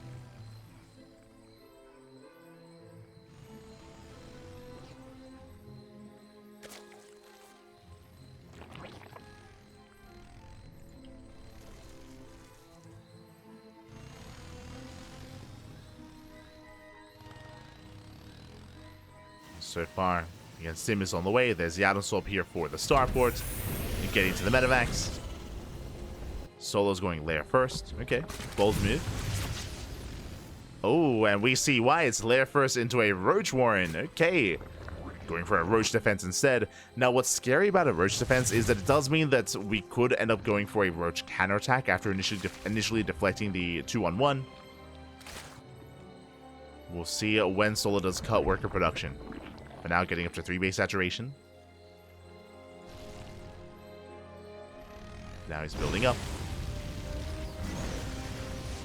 BabyMarine is in the dark. He's not aware of the tech.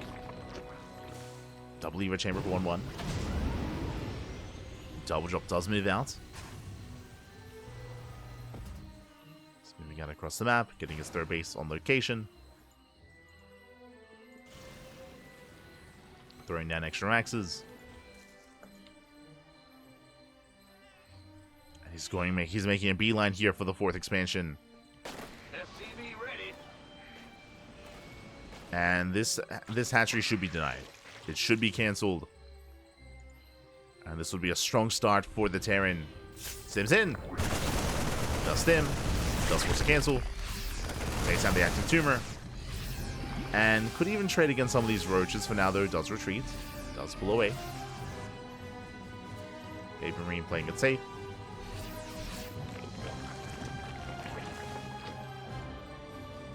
Solar does expand.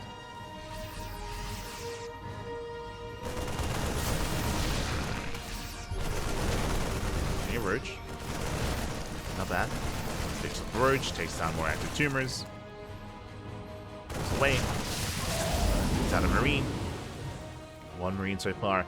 And I was curious if Solo was going to go and tech up and into a lair in towards like 3 base saturation and massacre a Ravager. But no, do you see what I see? Hey, we're morphing in a Hive. Hive is on the way and we're going towards Lurker tech instead. Crazy. So Solo is taking up even further. He's being more defensive is what I should say. Meanwhile, BabyMarine takes 2 more gases. A 2nd factory means 4th CC. So BabyMarine, he's not going for a 3 base all-in. He's working towards a 4th base alongside this. Both players headed towards a longer game state, which I was not expecting. I'll be honest. I was expecting like a 2-1-1 into like an 8 racks, for example. But that's not what we're seeing here from BabyMarine. He is taking up. We're still waiting for that 4th command center to be thrown down. Going for a clip push. Once again denying creep. And Solar, he can't really threaten a counterattack because he's teching. Vipers are on the way. Lurkers now massing up. Double drop into the main. There's the 4 CC. It's a little bit late, but on the way nonetheless. And we're getting into a macro game. We're macroing it up. Oh. And now going to be deflected.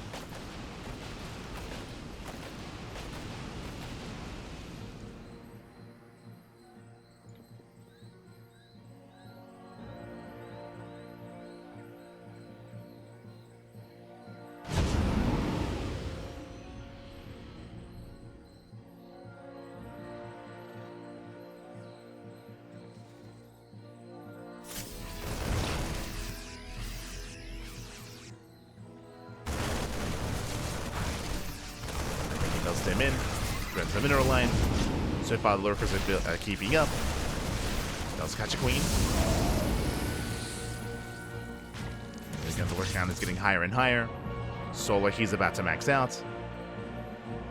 And he will soon get ready to push. But now he's just been the defender. He's been defending back at home, keeping up with the drops. The dynamic is soon going to change. It will soon change here. BabyMarine taking the 4th, expanding towards his opponent.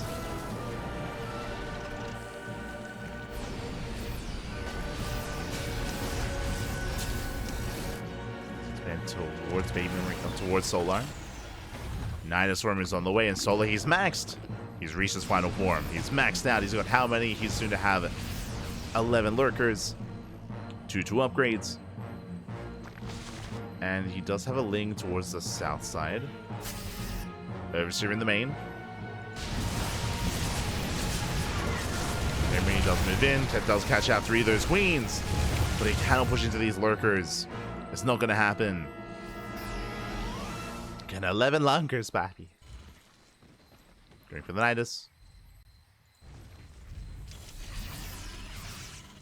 Nidus towards the top side. Lurkers pushing down mid. It's a tank line. The Vipers have arrived. Gets 1 yoink up. Gets 1, gets 2.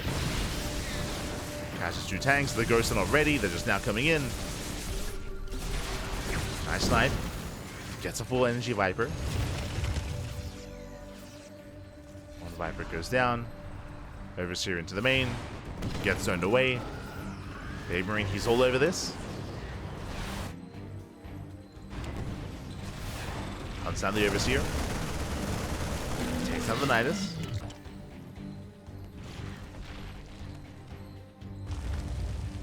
So far, so good. BabyMarine, he's now maxing out himself.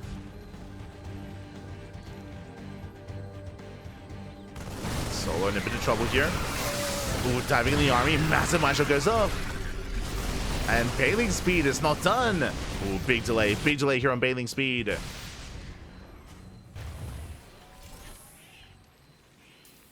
As the Nidus isn't really threatening any bases. It's stuck on the other side of the wall. Trying to poke in.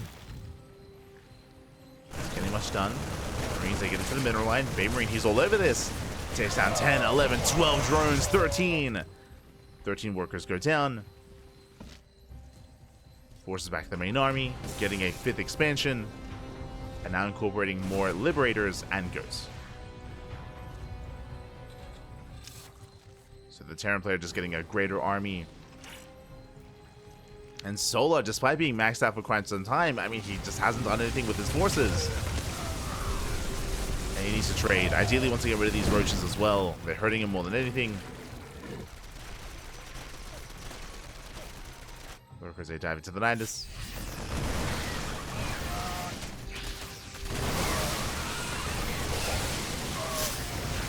Massive Macho going up. And BabyMarine, he does out-trade Solar.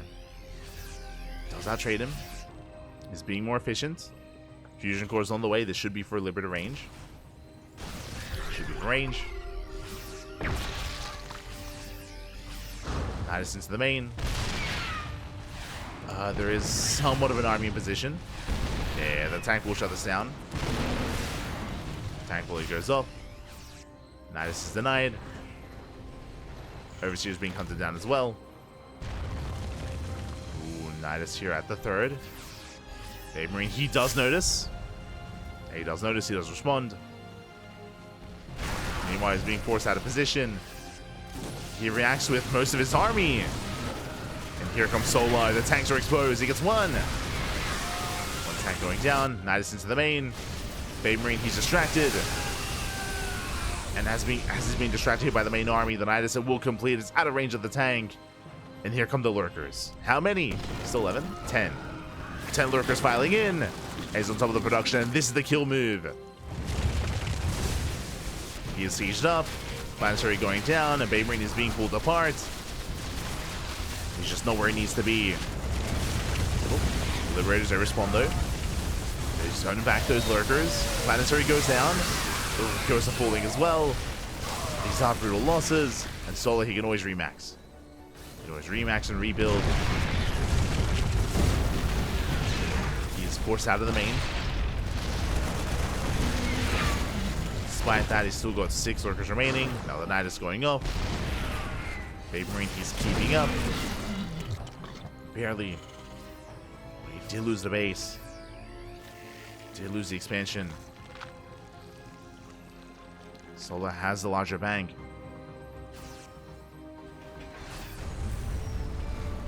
Now we do see BabyMarine, he does reposition his tank. Does reposition, he spots the Nidus just in time.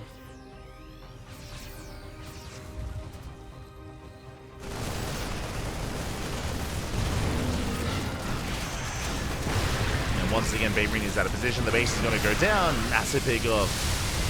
Takes down the planetary. Pulls back. Trading with the bio. BabyMarine economically is struggling here. He's struggling to maintain anything, and as he tries to move out every single time, there's Nidus. Just the Nidus from time and time again. Just keeping him pinned at home. And this is Solo's win condition. Is deny the fourth. Deny the fourth for as often as possible, as long as we can. Because they arrive once again. Take down the tank. Link being rolling in. Go base is up. But we go from one Nidus into another. Go Lurkers in position. Lurker goes down, just the one. Solo taking all the southern bases. Takes down more tanks. The Go bases are getting up and running here for Solar. He has plenty of resources to work with. And initially we had more of an even back and forth that was being set up between BabyMarine and Solar, but once the first night is finished, I mean, it's difficult to recover. That one Nidus in the main base may not have ended the game then and there, but it has set up Solar for success. It has set him up. Since then, has been just knocking down base after base, expansion after expansion. It does feel like BabyMarine is just one step behind. Double Nidus. Nidus swapping up.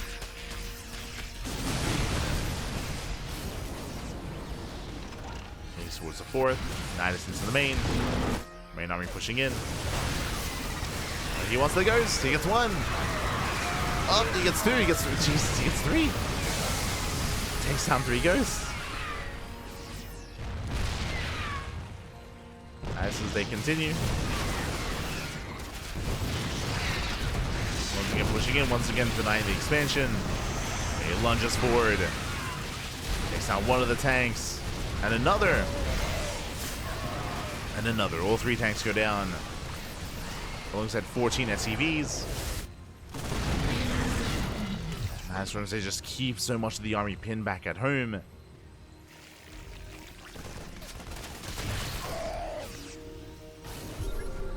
And ideally for Solar, eventually the Terran player is forced into an all-in. Like eventually the Terran player, they run out of patience. Frustration takes over. You just commit. Now Lings, they collapse with all the tanks. Bailers, they roll in. 13 SCV kills. Let's say 13, 21. 21 SCVs going down. Lurkers, they come in from behind. And BabyMarine, he lost control of his bases a long time ago. This is the result. Takes down the CC.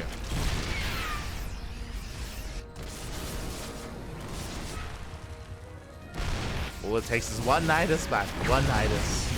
And the dominoes, they just fall one after the other. So he lunges forward. Going for the final army. Takes down the tanks. Takes down the mineral line.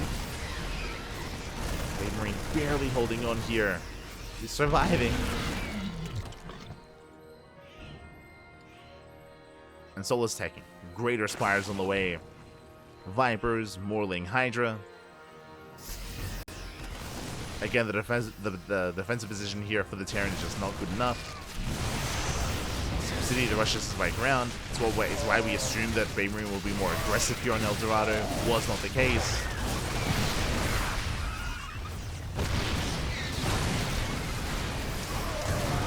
So has he finally done it? Barely is.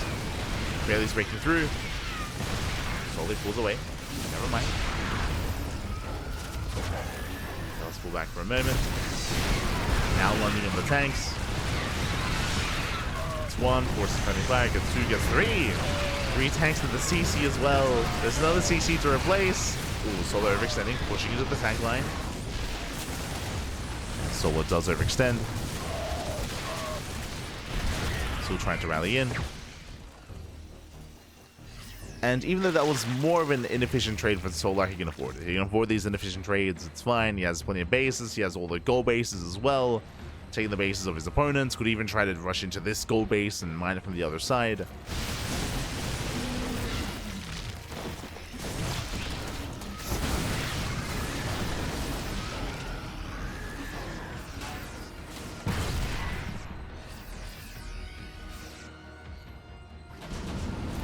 Solar, here we go. The final for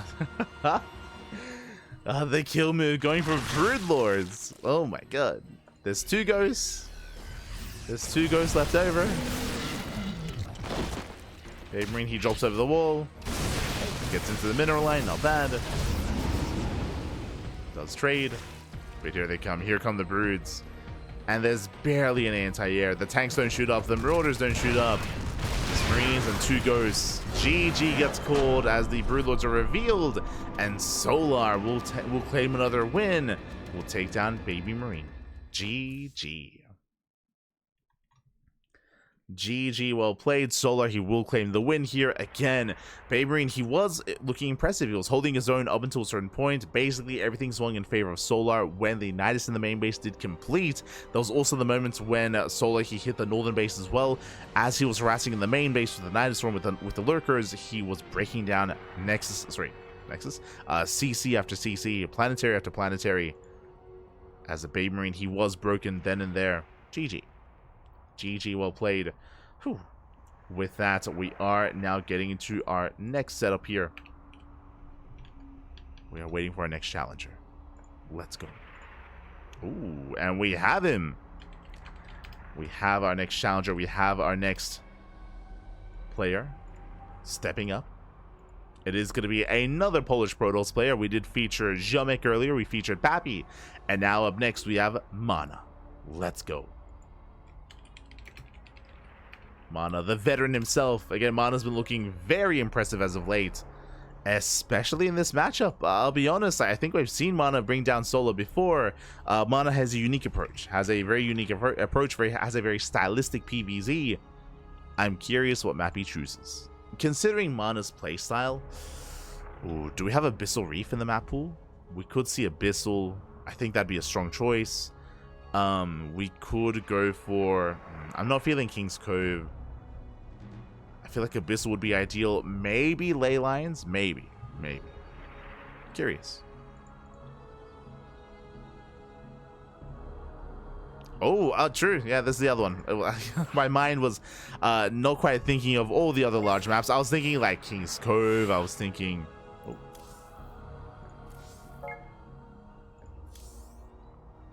King's Cove, I was thinking of Neon Violet Square, but no, another large map in the map pool, of course, is Amygdala. Amygdala is coming up next. And again, Mana, he typically thrives in the mid game, in the mid to late game as well. He's very fond of his Archon-based openers, and we should be seeing that here as well. Let's go. Should be seeing that.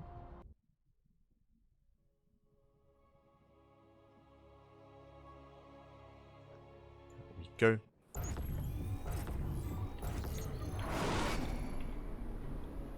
As spawning in the top right-hand corner of Amygdala, we have the red Protoss player, the red Protoss representing Team Liquid.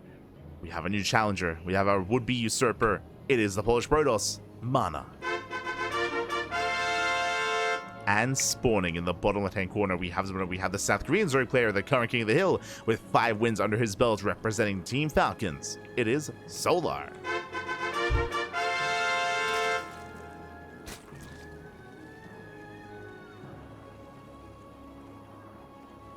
And if you're in the chat, you know what time it is. It is Gamba time. Predictions are open. Place your bets on who you think will claim the series. Best of luck. Best of luck in the chat. As predictions are open for the next couple of minutes. And as a reminder, this is a best of one. Best of one, not a best of 3, not a best of 5. One game is all our players have. It's all they got. Yo, shout out to Shiva Blaster in the chat for subscribing for 38 months. 38 months. Oh my god, so much support. Thank you so much. Thank you so much, Shiva Blaster. Thank you so much for all the months of support here on the CranKy Ducklings. Let's go, Mana. Let's go. Let's go.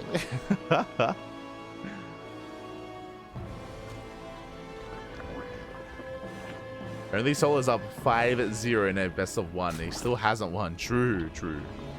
For those that are maybe unfamiliar, again, the scoreline that is showing currently in game is the win streak. So Solo, he's on a 5-game win streak. Oh boy. And we'll see how far he can go. If any further. We shall see.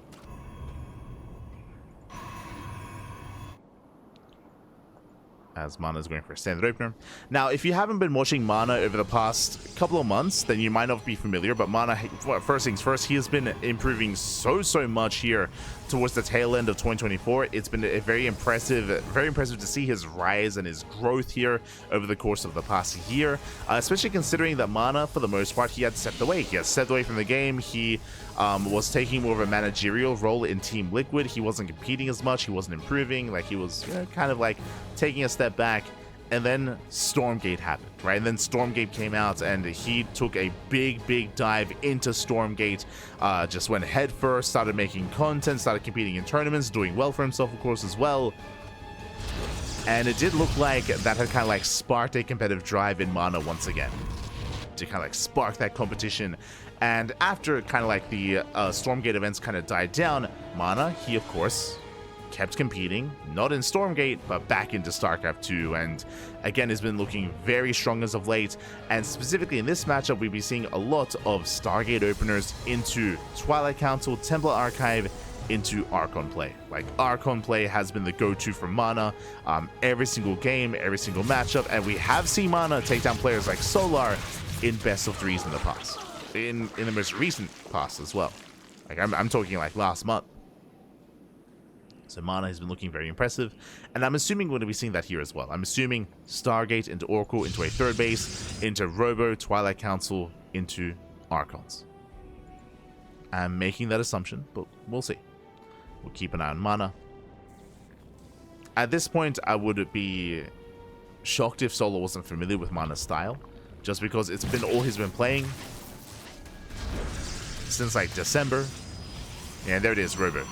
So this Robo follow-up here is for the War Prism, so it should be a Robo into Twilight Council, into Temple Archives, and by the time the Prism gets across the map, the Temple Archives finishes, and then you can morph in the Archons. So again, like, Mana does this in like 99% of his PvZs, and he does well with it. Does do well. It's a very robust style. Has a lot of power behind it as well, especially when it comes to the storm timing.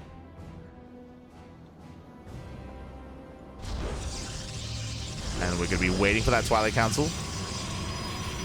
Waiting for the Temple Archives. Robo's done. There's that War Prism moving out across the map. Ooh, the Oracle goes down. That should not have happened. A bit of an overstep here from Mana. Massive pickoff. Oracle goes down. Limited scouting. There's that Temple Archives. And as we mentioned, the way that this is lined up here is that the Prism gets across the map, gets towards the center, then can warp in those High Templar and morph in the Archons.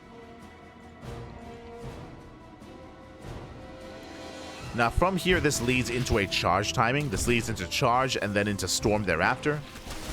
Into a really robust army of Archons, Immortals, Charge Lord, and Storm.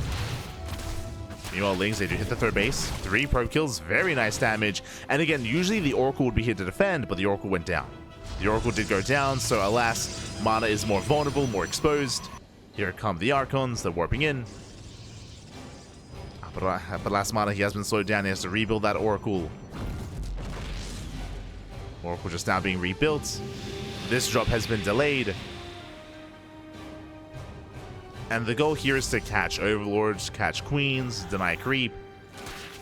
But again, it's been a rough start here for Mana.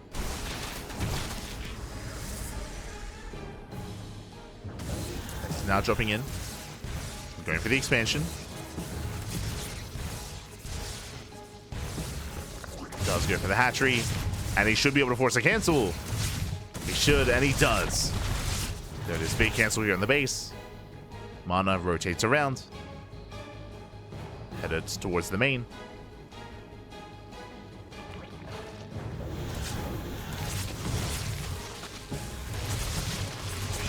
So far, again, trading efficiently. Cannot afford to lose an Archon. Whew. And again, he's just keeping Solo busy. Just keeping him busy. Denies the 4th. Trades against the Lings. Storm is being researched. Building up towards the end. Immortals, Archon, Storm. He shouldn't force the second cancel. The Archons are too low. Yeah, they're too low at this point. There's the pickup. And that is a second Robo for Mass Immortal. And this kind of army is just really terrifying to deal with. It's like a death blow of an army of Archon, Immortal, Storm. Ooh, Solar, he responds with Swarm Host, a very smart response here. So Swarm Host play is standard in ZVP if you're up against something that isn't Blink Stalkers. And we know there's no Blink. There's no Blink Stalkers here. It's Archon into Immortal into Charge. Without Blink Stalkers, it is more difficult to keep up with Niduses or keep up with the Swarm Host and to punish them. So this is a much more viable response given the game state, given what mana has. Against Charge Archon, Swarm Host they can do well. Swarm Hosts are revealed though. Yeah, Swarm Hosts are revealed. He spots him, he knows. Mana pulls away, taking a bit of hull damage. But he is aware of the army. Knowing is one thing. Can he stop it though? Can he minimize losses? Still building on more Immortals. Storm just now finished. High Templar ready. And here comes that Locust Wave towards the natural. Stasis Trap is set. And Solar, he baits out the Stasis. When he gets into the mineral line, Cannon's going to be going down. Probes as well. Real fast and real quick. That's going to be 8, 9 workers going down. 10 workers even. And already a good start here for Solar. Takes down 10 workers. Cannons, shield batteries. Ziomek gets deflected.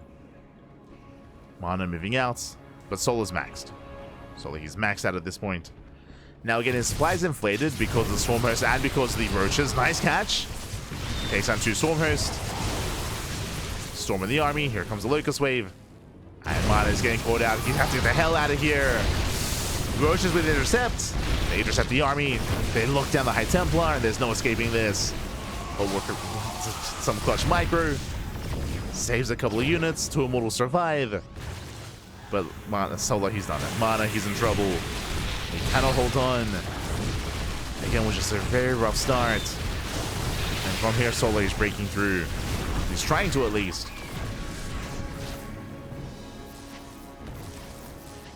So now Roach is going to be forced back. Here comes that Locust Wave towards the natural.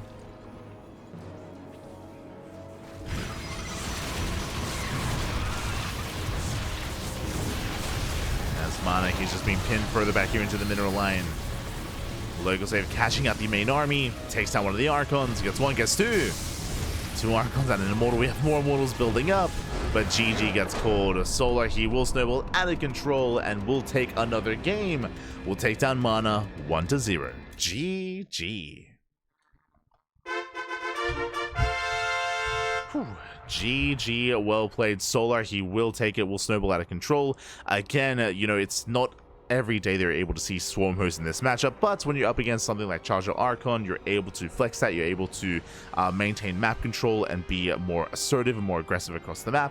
Was able to make full use of that. And again, Mana just wasn't able to achieve too much when it comes to his Archon drop. It was also a shame that the Archon drop was delayed. Remember, because of the Oracle going down, it did mean that Lings that were flooding across the map, they were forcing more warp-ins defensively, forcing another Oracle. It all did delay the aggression of Mana and did allow Solar to keep up and to recover.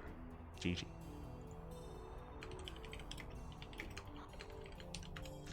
GG, well played. Solar, he will claim the win, and the question becomes, who's up next? Who is our next challenger? As we are checking our matches here. We're getting ready for our 9th best of 1 of the night. Who haven't we seen? So, I did see Cristiano in the chat earlier. True, true. We did notice Cristiano. So I'm sure he's going to be featured at some point tonight. I'm sure.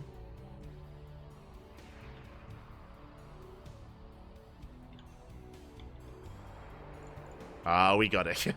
Let's go. Yeah, we got it. We expected him a little bit earlier here, but we have our challenger. We have our would-be usurper. He's an animal, especially when it comes to certain matchups, the TVP matchup specifically, and he's a man by many names. He's a man by many names here. Again, I did give him away earlier, but it is going to be the Korean Terran player himself, the most honorable of Monobles. Let's go. It's going to be Solo versus HonMonO up next. Let's go. Oh, no. Again, HonMonO, he is known as being the most aggressive Terran player in South Korea. The most aggressive player. The cheesiest player as well. They both kind of come hand in hand. And we'll see how he will approach this. Now, what I should emphasize here is that HonMonO, he has a reputation. He does have a reputation of cheesing, of going for all-ins, pulling the boys, but that is typically applicable to Terran vs. Protoss, to TVP, less so TVZ. I'll be honest, against Zerg players, HonMonO is pretty standard. I say standard. He's pretty macro. He's pretty macro-oriented. We see a lot of 3-4 base play. We see some mech at times. We see heavy bio commitment as well. HonMonO, he typically plays towards a longer game state instead.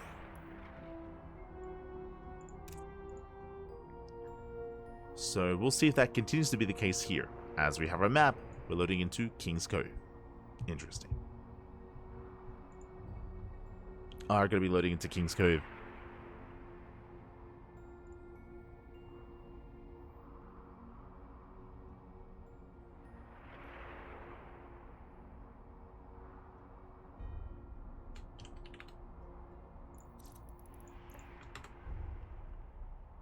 Just catching up in the chat.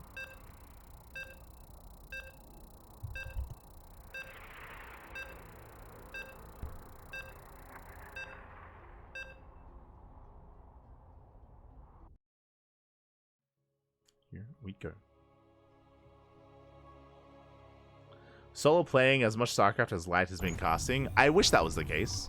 If you were watching this week's tournaments, it was actually Hero. He was playing in everything. It was crazy.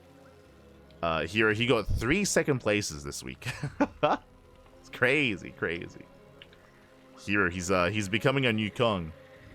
But here we go, so at least this week, I should say. As spawning in the bottom right-hand corner of King's Cove, we have our South Korean Terran player, the Red Terran, representing Team Hyper 1. It is HonMonO. And spawning in the top left-hand corner, we have his opponent, we have the South Korean Zerg player, the current King of the Hill, representing Team Falcons with 6 wins under his belt. Can anyone stop this man? It is Solar. So far tonight, he's got the most wins under his belt in this week's OSC King of the Hill. But the night is still young. This is only the 9th best of 1, and we have 30. We have 30 best of 1s ahead of us. Oh, good. Or 30 best of 1s in total tonight, I should emphasize.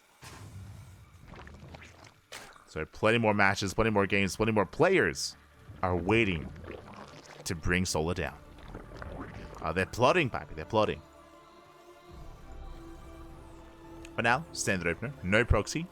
No proxy out of HonMonO. Again, just to reiterate, HonMonO, he's usually a little more mid-game oriented in TVZ.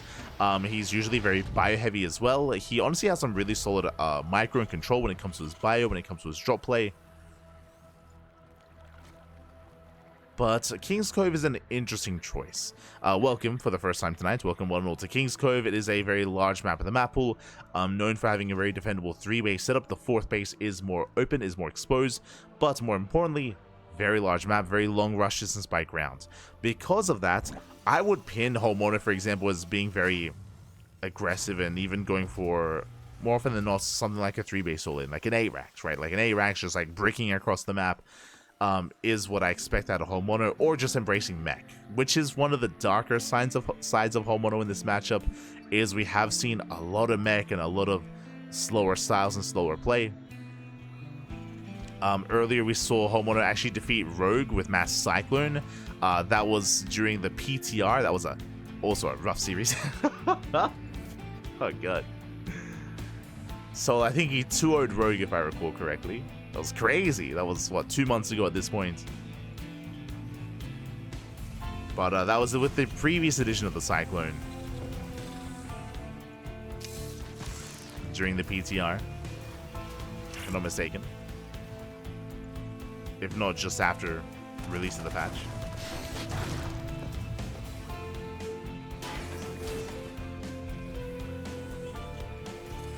And so far, oh my god, as we are going to be opening up with a one base all in. Sorry, man. I was elsewhere. I was reminiscing, talking about, you know, oh, like he's usually mid-game oriented. Nah, this is the HonMonO we know and love, especially in other matchups in Terra vs. Protoss, but here in Terra vs. Zerg, one base all in, one base BC. Crazy. Okay, is going for an expansion, but this is a very late CC. A very late expansion from HonMonO. Going for a 1-1-1 into initially a Marine with a Mind Drop. Okay. Okay, let's go. Going for the drop across the map. Overlord Scout is denied. And so far, the Fusion Core is hidden. Is hidden. Let's go. Let him cook. Also, don't apologize. There we go. Predictions now open.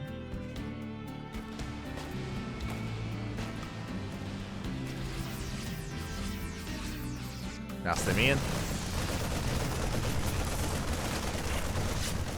Moving forward. Up. Widowmine gets targeted down. Nice defense so far to Solar. He shuts down the drop. Forces back the army, but here comes that first battle cruiser, and he's going for a double expand. CC into another command center here for HonMonO. I mean, it makes sense. He has to recover. He has to catch up for his otherwise inefficient opener, as his national is heavily delayed. Delaying, I believe, yep, does scout both CCs. And he also sees the tech lab. He confirms the tech lab. Confirms the setup. Spores are on the way. We have a spore in the main. And queen production continues. How many queens? 6, soon to be 7, soon to be 8. 8 queens to defend. BC has arrived. It teleports across the map. And Solar, he responds. Does rotate into the main. Up. Ooh, clutch transfuse. Drones are going down, but the BC takes a lot of hits, takes a lot of damage. He's going to be forced back, only getting 3 drones so far. Second BC's on the way.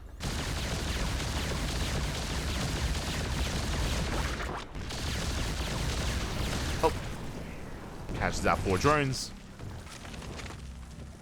Which is okay damage, but I'm sure he was hoping for more. Especially picking off queens. So far, though, didn't get a single queen. Spire's now being thrown down for that anti-air.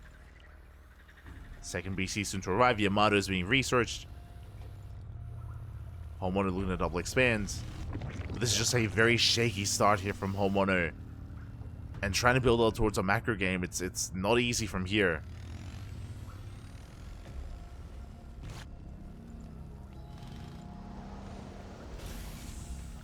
It's not easy. Overseer confirms another battle cruiser. This should lead into mech, not bio.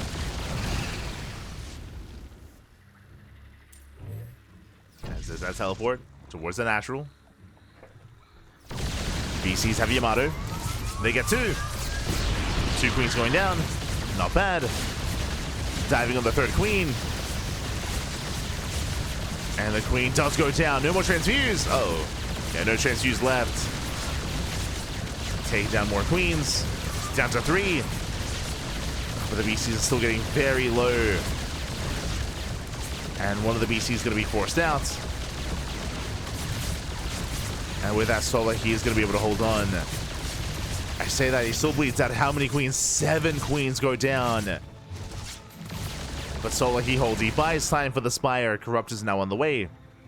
And Solar, he lives. And what's important, yes, he lost 7 queens, but he does preserve the mineral line. The drones are still safe and sound. He can rebuild, he can replenish. Especially considering that HonMonO is not even at 2-base saturation. He's not even there. Now, at least HonMonO did preserve those battle cruisers. Now we have Macville accelerators going into Battle Mech.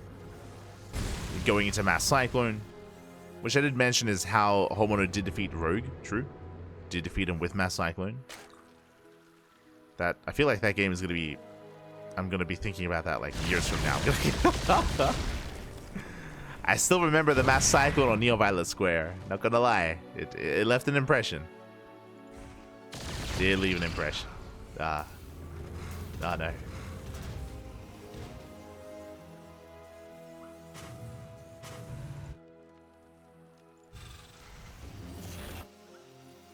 As HonMonO is up to 3 battlecruisers.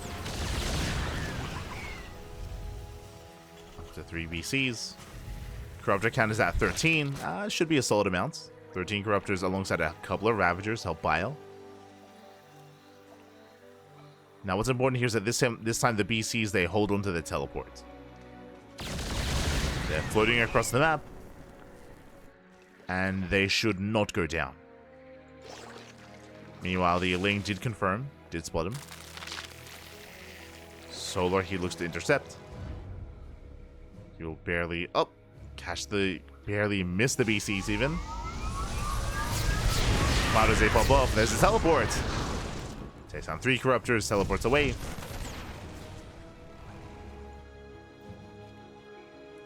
Corruptor count down to 10.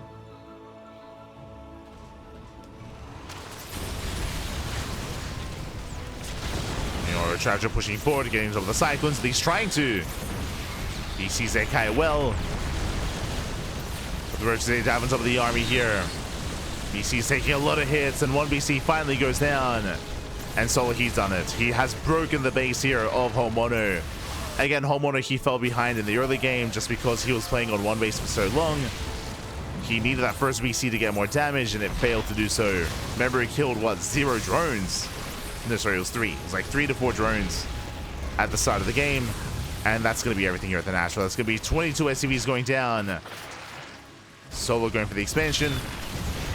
Cyclones being forced back. GG gets called, and Solar, he will claim another win here. Taking down HonMonO 1-0. GG. GG, well played. Solar, he will shut down the initial drop. If you recall, it started with a Marine Widowmine drop, then into the first BC. Only got 4 drone kills. Solar, he defended very well. Didn't even lose the Queen to the first BC. The second wave did do more damage, that is true, but no economic damage. No economic damage. Solar, he was able to maintain his 3-base economy, build up his Corruptor counts, and move out. GG. HonMonO, he was hoping that maybe Solar would leave him alone. If he was left alone, then maybe HonMonO could recover and could actually get into a 3-base economy, but that was denied. That was denied then and there. And now we're getting ready for our next setup. Getting ready for our next game. Here we go.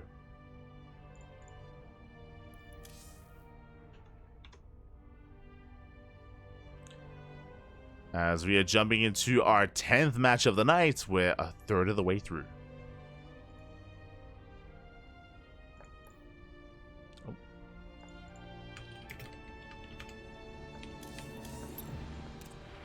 We are a third of the way through, and it's going to be a ZVP. Oh, interesting. We're going to be featuring our Ukrainian Protoss player. Up next, it's going to be Solar versus NightPhoenix. Let's go. The cat girls continue. We go from HonMonO into NightPhoenix. NightPhoenix, of course, is not the most active of players when it comes to open cups and online big events, but still does rock up here in these OSC events, and we'll see how NightPhoenix comes prepared here. NightPhoenix is often usually one to have some quirky builds up his sleeve. Usually quirky builds, some specialized all-ins at times. I'm ready. I'm ready.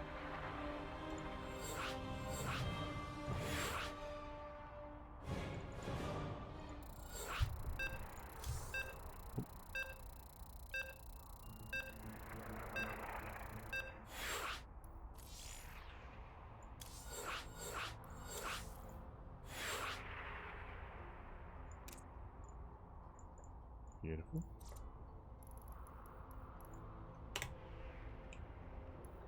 Okay, we're good to go.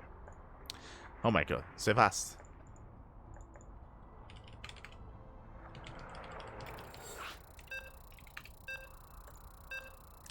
Here we go. We're getting into our next game. We're going to be loading into El Dorado. Once again, for the second time tonight, one of the more unorthodox maps in the map pool. Now, the last time we saw El Dorado, BabyMarine played very macro. He played very macro. He was building up to 3, 4, 5 bases, much more passive play outside of the initial aggression. Here, I'm expecting something more spicy, though. I'm ready for it. Here we go. As spawning in the bottom right-hand corner of El Dorado, we have the Ukrainian Protoss player, the red Protoss representing Astronaut Esports. It is NightPhoenix. And spawning in the bottom left-hand corner, we have his opponent. We have the current reigning king of the hill. Oh boy, can anyone bring him down? The South Korean Zerg player, it is Solar. And get your gamba going. Predictions are open in the chat. As a reminder, this is a best of 1, and Solar, he has a 7. He's on a 7-win streak. 7 wins in a row. 7 games have been taken. Can anyone stop this man? Can anyone stop him? Oh no. Let's go. But now, Hatch Gas Pool. Standard opener. Hatch Gas Pool here by Solar. NightPhoenix back at home, going for the gate into gas. Into expand. So gate expand here into the cyber core. Standard opener so far. Nothing crazy, nothing wild. I do expect something a little bit different coming into the mid game. I'm expecting maybe a Stargate opener into Void Ray, maybe a Twilight Council opener instead. My eyes are on NightPhoenix. Show us what you got.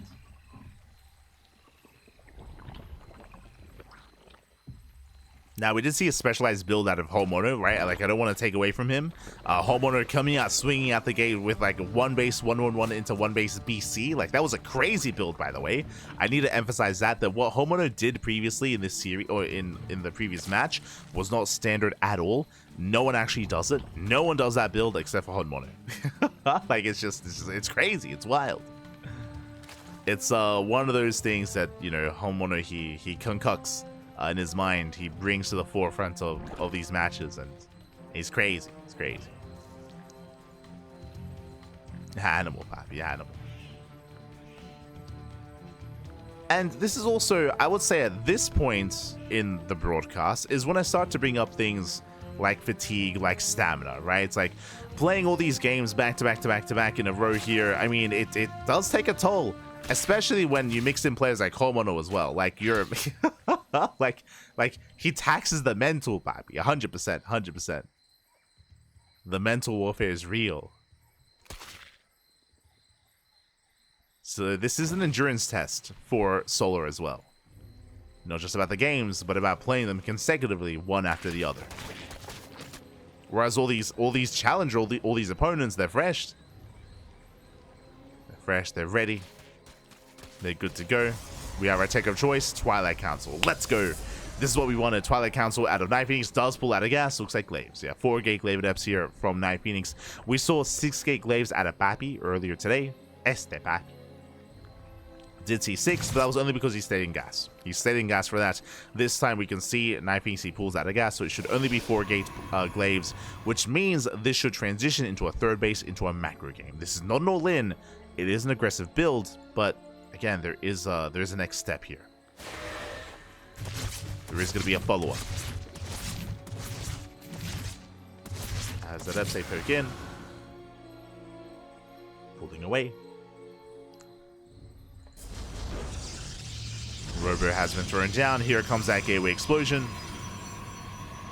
Ooh, and Solar, did he actually confirm? Checking his vision. Solar, he did. He did see everything he needed to. He saw the Twilight Council. He saw it. Ooh, researching as well. So he knows. Roach Horn's on the way. SimCity here at the ramp. Solo, you can get away with joining up to 40. We can see him cutting workers at 38. And he's amassing Ling Roach.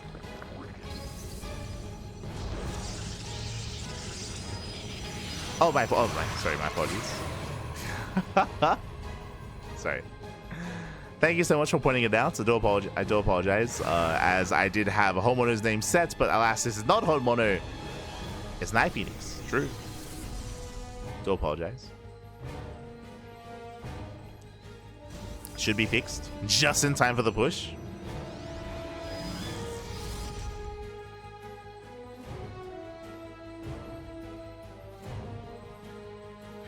Yo, Demi's here as well?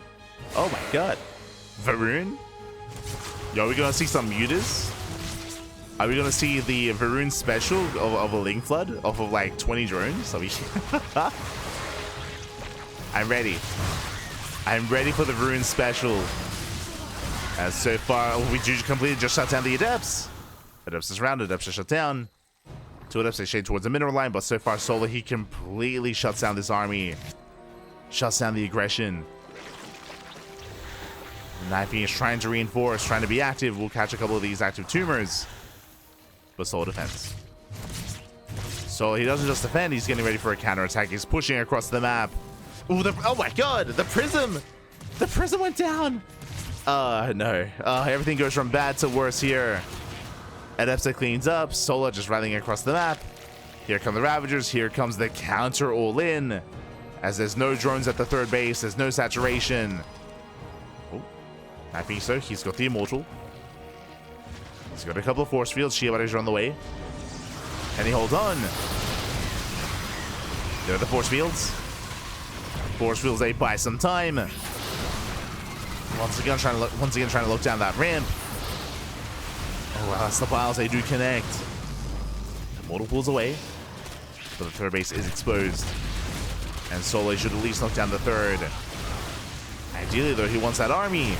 He wants the Immortals. Starts this forward. And there it is. GG. Good luck in the next round. And Solar, he breaks through the main force. And Solar will take another win. GG. GG, well played. Solar. Oh, Solar does claim another win here. Takes down NightPhoenix. Again, NightPhoenix, it wasn't an all-in, but despite that, still wants to trade well with the Adepts, and alas wasn't able to. It was completely locked down, pinned against the wall, Biles connected, and Soul just completely overwhelmed the Adept army with that. GG. GG, well played. Solar, he will claim the win. But I'm curious who comes next. We've seen a couple of players here. We saw Demi, of course. We saw Demi in the chat. We saw Christiana in the chat as well. So we have an idea of up-and-coming opponents. Who's it going to be?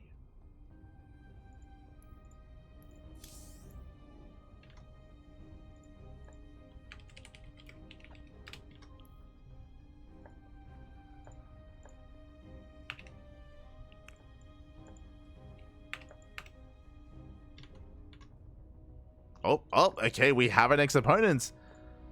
We have our next challenger here. It is going to be a ZVZ. Oh boy, it's going to be a ZVZ here. Up next.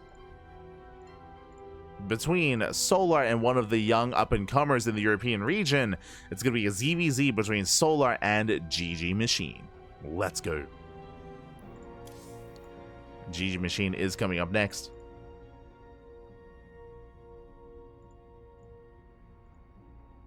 And we'll see what he has in store for us here for this matchup. Oh boy, as our players are getting ready.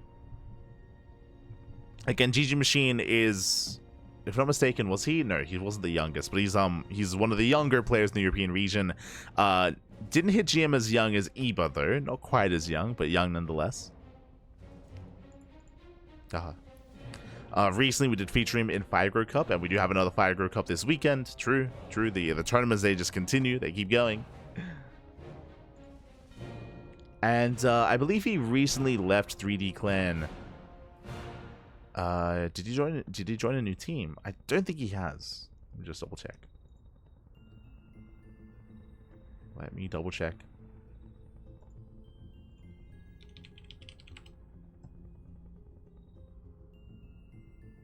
Yeah, currently teamless. Currently is teamless. But it looks like we need a little bit of time here to allow our players to get ready. So we're going to be going on a short break, which I'm more than happy to. Again, we have 30 best of ones ahead of us. We are a third of the way through. We just wrapped up our 10th best of one. We have 20 more remaining. 20 more best of ones, 20 more players. Let's go. Let's go. So we're going to be going on a short break. When we come back, we will have our next best of one. See you soon. See you soon.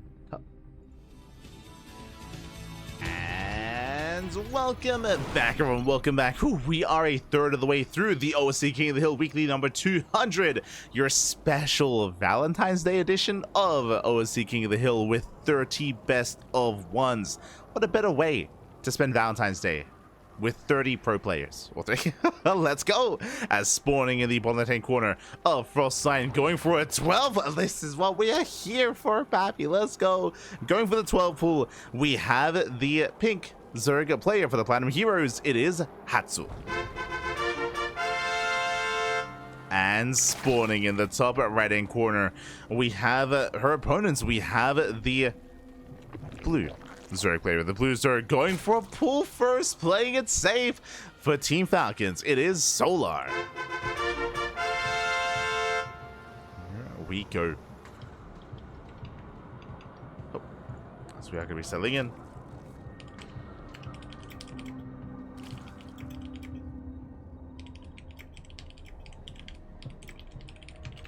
As here we go, we're getting into our next series, getting into our next best of one. If you're in the chat, predictions are now open. Play your best while you can, as it's going to be a short game. It's going to be a short game here. We have an initial, I believe it was a 12-11, as we did make a couple of extra workers, but regardless, early pool, early gas into early rush here from Hatsu. Alas, Sola back at home, safe opener, pool first. I'm concerned. I'm concerned for Hatsu here. I love that we're going for a rush. I love that we're going for a flood across the map. But the problem here is that Solar is playing safe. Pool before hatchery means early queens, means early lings are available for our defending King of the Hill. Oh boy. They are going to be available here. Solar is setting up.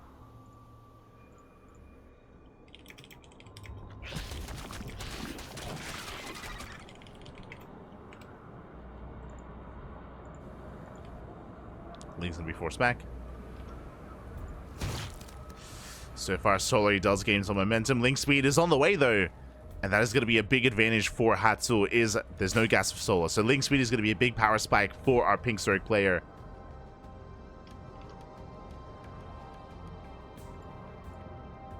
Here we go. Lings, they do pull away. They pull away. Solar falling back, spots the timing of the hatchery, knows he needs to be defensive, he's racing back home, he does not want to get caught up by those speedlings. Doesn't want to get caught. Spine Crawler's on the way, Solar playing it safe. Is playing it safe.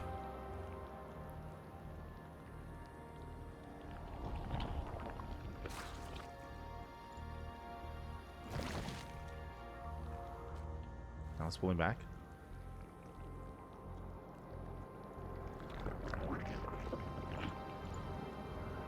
Oh, there we go. There we go. As Lings, they have arrived, but again, we have 3 queens. Sorry, I was just trying to figure out how to set a 10 win streak for Solar. But I don't think we're quite there yet. Sorry, I was just getting ahead of myself. Oh god. Oh god, what have I done? As there we go, Lings, they do get behind the mineral line. Alas, they're going to be shut down. The Spine Coolers are fully set up here. The Queens as well. The longer this goes on, the better it is for Solar. And Solar is catching up with his own speed. His own Link speed here. Oh my Jesus. Okay, I'll keep that for 0 for now. Oh my god. I'll calm down. As now we have the Bailey Nest on the way. Alas, no Bailey Nest from Hatsu yet, as Hatsu did pull out of gas. So again, Speedlings is all that we have to work with here. That's all that we do have left. Can I remove? Can I? There we go. Jesus. Beautiful.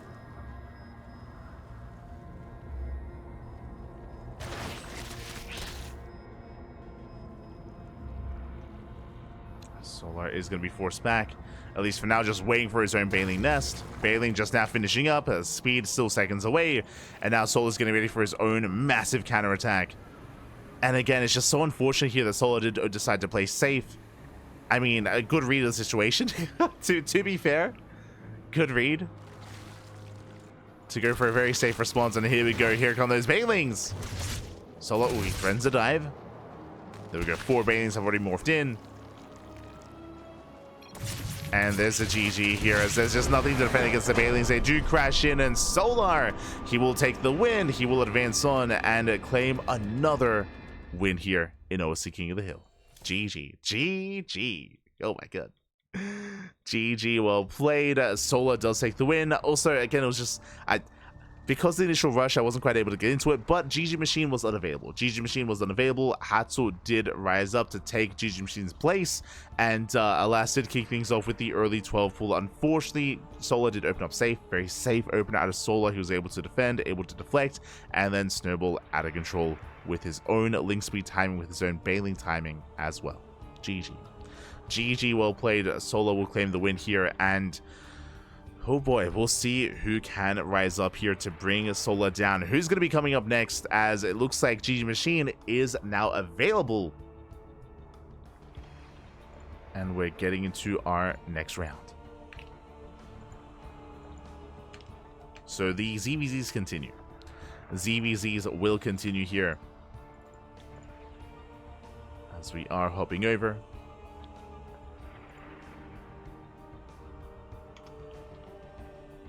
We are going to be hopping over here for our next matchup. But again, a big shout out to Hatsu. Hatsu has been playing quite regularly in OSC events over the past, what, now a couple of months at this point. It's been impressive, been very impressive. Not easy to go up against these big name players here. And we actually have seen Hatsu take down some of these other pros, at least when it comes to forcing ace matches and taking maps. Been impressive. Been quite impressive. Oh. Meanwhile, looks like we have our map of choice.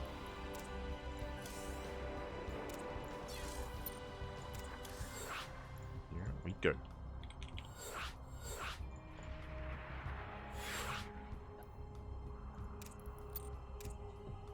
Up next, we're going to be loading to Home.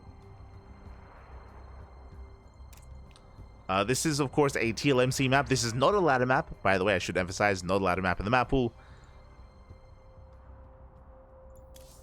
Oh, as never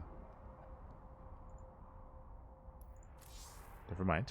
Hold on, we'll hop over.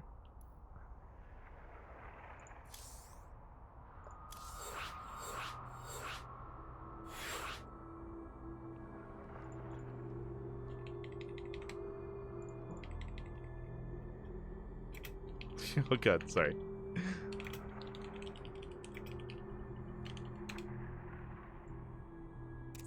Yeah, we're good, we're good. Alright, good. Sorry, it was just a bit of a lobby issue, but we have settled in. Waiting for Solar's fellow online grinder, Bjorn. We could see Bjorn here.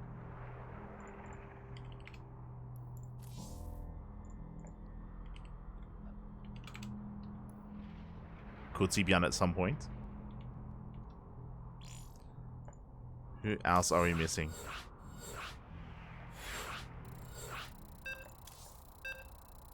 Bjorn, Spirit. I mean, we've yet to indulge into like Cristiano, Geralt, Nick Racked as well.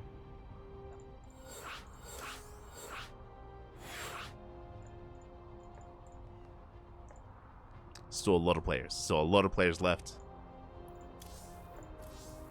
A lot of players to go, as we have our lobby. But just to reiterate, this tournament does feature an extended map pool, so we don't just feature the typical ladder maps, we also feature maps like Romanticide, Gressvan, and Home. Home is a TLMC map, never quite made it into the regular tournament or ladder circuit. Never quite made it through, but we have been using it quite a lot here in these online events, whether it's OSC, whether it's KSL, Sparkling Tuna Cups, Biggest Or Mondays. Has been featured quite a lot, and here we go. We're getting into our next game. We're getting to our next best of one, and spawning in the top right-hand corner of Home, we have our orange Zerg player. He's back. He's here. It is GgMaChine. And spawning in the bottom left-hand corner, we have the South Korean Zerg player, the reigning king of the hill, with a 9-game win streak. It is Solar. We go. Our ZVZs. Oh my god. Interesting. Not quite a 12 pool, I believe, but a pool first nonetheless. I appreciate the vibe though, as GgMaChine does go for a safer opener. Meanwhile, Solo going hatch gas pool, standard opener out of Solar, safer build initially here by GgMaChine. Again, pool first into the hatchery. And again, welcome one all to Airhome. Airhome is one of the smaller maps in the map pool, is known for aggression, known for rushes, known for all-ins. But we're not seeing that here so far. And again, I'm sure this is one of the big reasons why GgMaChine is playing it safe. It is playing it safe. 6 lings on the way. 6 lings alongside the queen. I don't expect too many more lings from this, or more than this even. Just 6 lings for the time being. Saturating is natural. Solar getting to his own. And the lings are revealed. Solar, he sees the lings. He will spot the timing of the hatchery.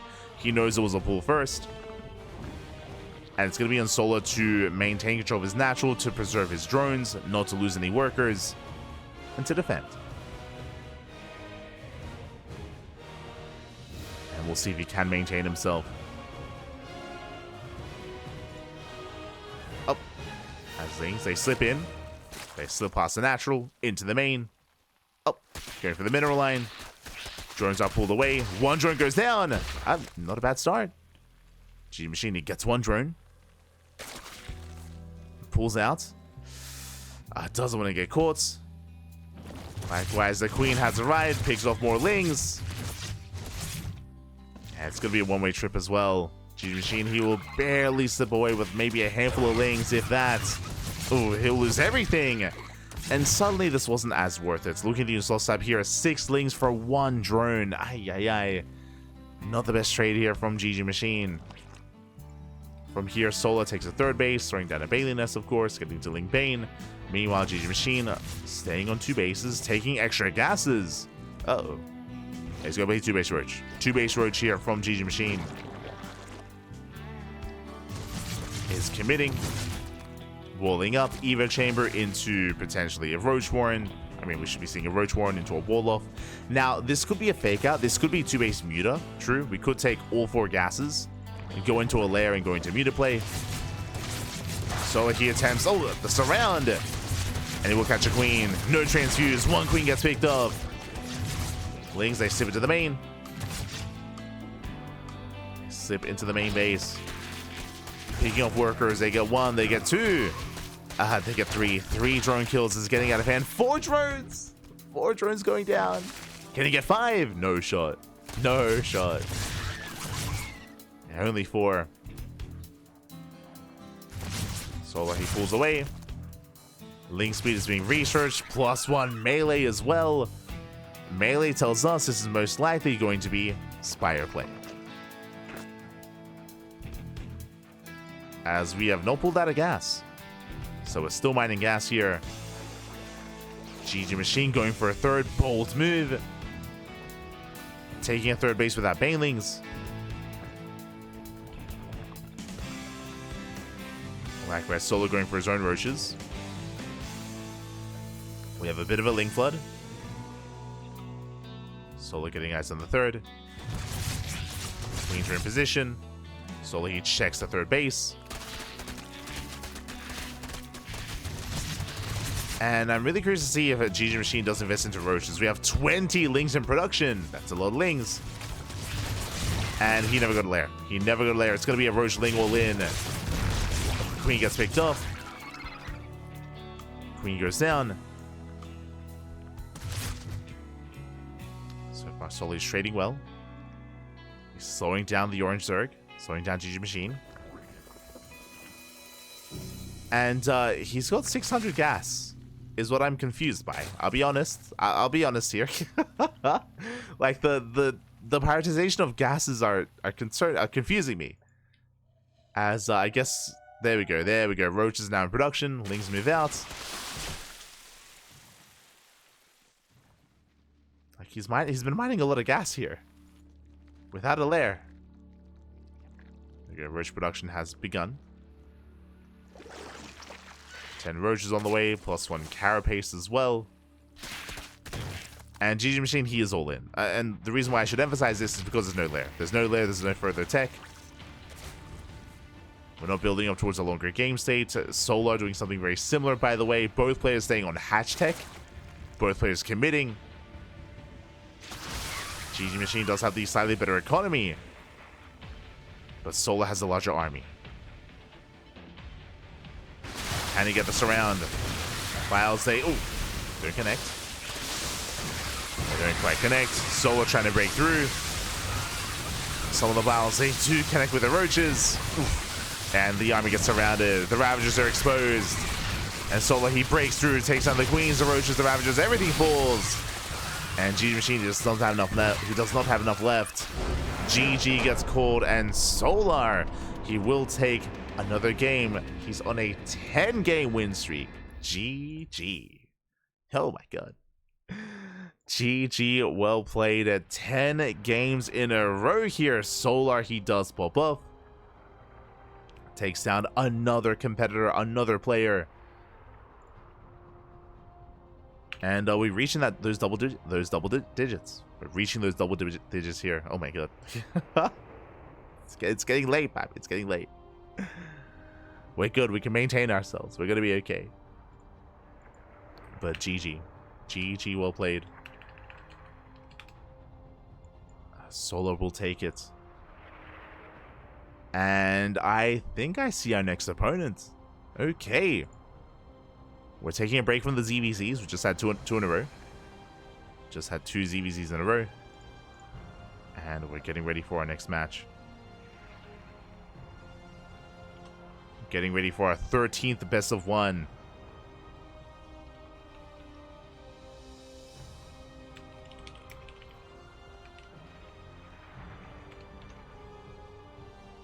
And I see someone who's a little bit shameless in the chat.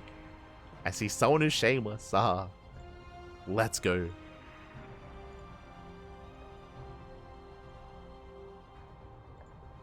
Yeah, and we have confirmation. Up next is going to be Shameless here, and I do think this is going to be quite a challenge for Solar. Again, Shameless, he has been on the rise. He's been looking very impressive over the past year of play, over the past 2024, I should say. Shameless getting better and better results, rising through the ranks amongst the European region. And I want to believe. Pat. I want to believe. Let's go. So we are setting up. Veto's underway.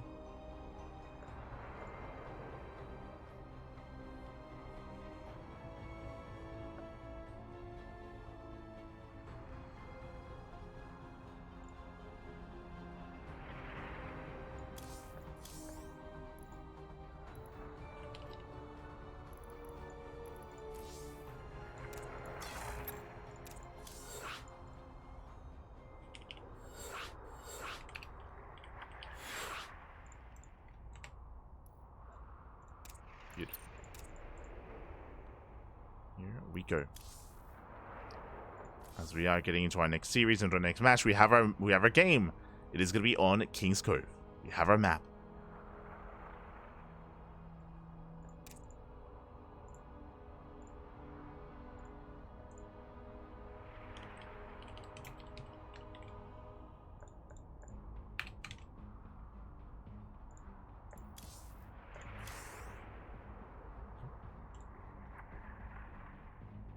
So just setting up here.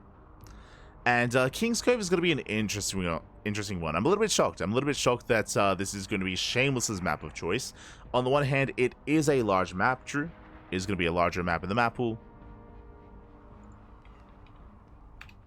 But it is a little bit more difficult to maintain a 4th base here. So I'm curious how Shameless will approach this. Curious how he will approach as we are jumping into our next game. Here we go. Jumping into King's Cove.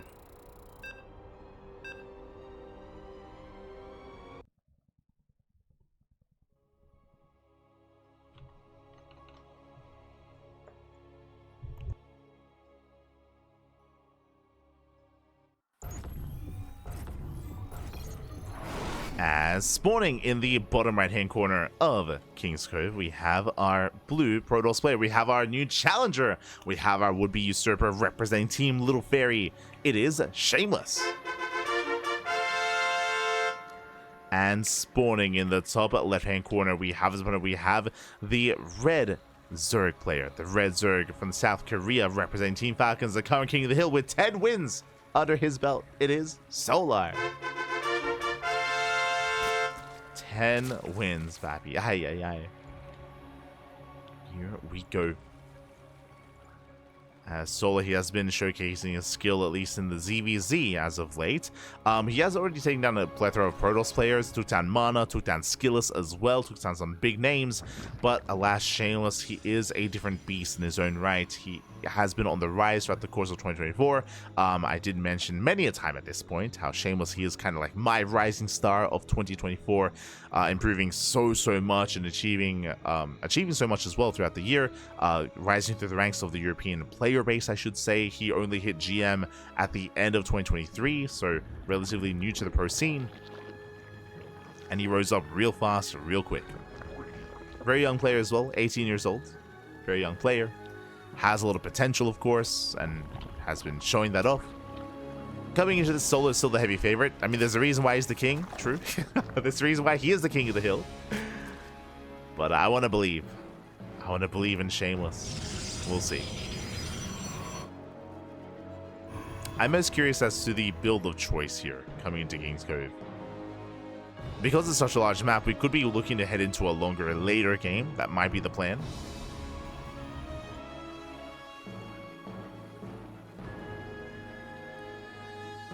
To get into a more robust composition on a 4-base economy into Sky Toss. We have seen that in the past from Shameless, but we'll see. Oh, also, before I forget, the Get Your Gamba going. The Gamba is open. Predictions have begun. You can place your bets on who you think will take this best of one.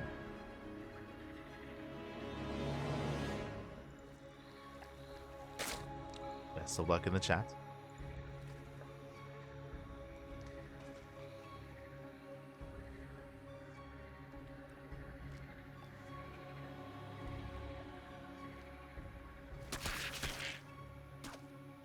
Of luck.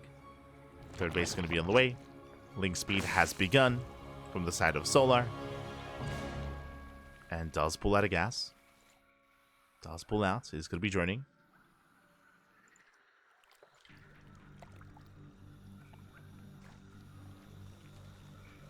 He's going to be joining on up. Shameless settling back at home, going to be going for his tech of choice. Stargate open out of Shameless into Oracle. Most likely, we'll see if he goes for a Void Ray. There it is, Void Ray opener out of Shameless. Interesting. Now, the power of the Void Ray opener is that it will be hunting down these Overlords. We'll be denying vision here from Solar. We'll be denying a lot of vision. And keeping him in the dark. This can lead into an all-in, this can lead into hidden tech, or it can just lead into a standard game. Like, Shameless doesn't have to commit from here, but will at least force Solar to be a little bit more in the dark as to what's going on. As the Void Ray has arrived. Hunts down the Overlord.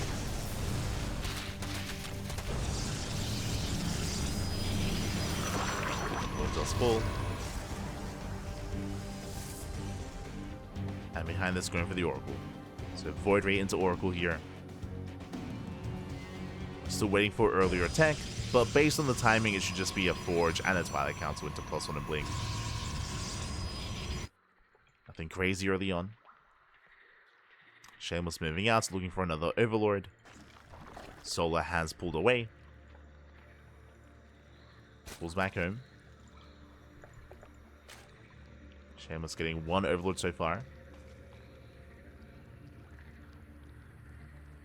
Just the one. Likewise, Twilight Council here out of Shameless. Alongside a Forge.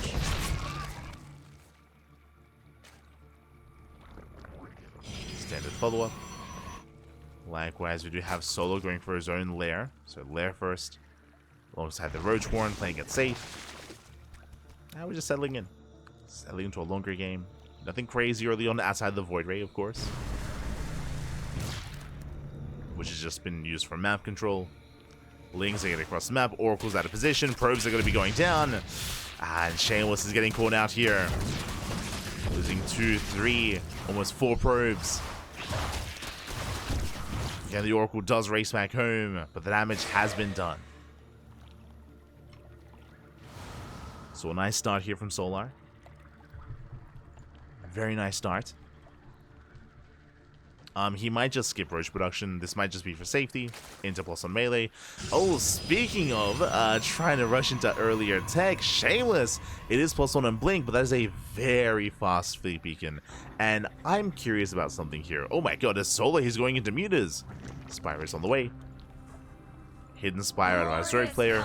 Likewise, hidden fleet beacon out of Solar. Who do we favor? So from Solar, this should be, again, Muta. This should be mass Muta here from our Zerg player. I say mass Muta is going into Roach speed and plus on range. This tells us that most likely it's going to be Mutas to harass, but a Roach army to mainly focusing on a Roach army, just maybe up to 12 Mutas here to get across the map. Now, based on the fleet beacon and based on the tech here, this looks like a mothership rush. I'm referring to just the mothership though. I don't mean like 10% carrier. And there it is, Mothership is on the way. Now, this is a build that was quite prevalent and quite popular back in December. I didn't get to see it too often. I saw it like maybe twice. Apparently, it was a very popular build amongst the European scene and the European Protoss players. I'm referring to players like Nikita, like SKillous, MaxPax as well. Overseer dives in, and Nosha, he sees everything. He does confirm the fleet beacon. Solar, he knows. He sees, he knows what's going on. And again, it's just a fleet beacon. Sorry, it's just a mothership rush just for support to move out across the map and hit that timing. But again, Solar, he knows. And he's already got Corruptors now on the way. He already had the Spire. So Corruptors, they should shut down whatever comes out. Hopefully he doesn't over-invest into too many Corruptors. So far, 8 Corruptors should be enough.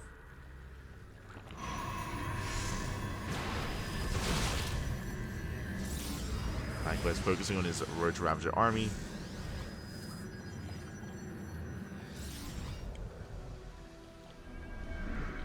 And Shameless, I believe, did commit. Yeah, did commit. Mothership has arrived. Does poke out. Behind the Shameless is taking. I believe we saw Temple Archives into Storm. Storm is on the way.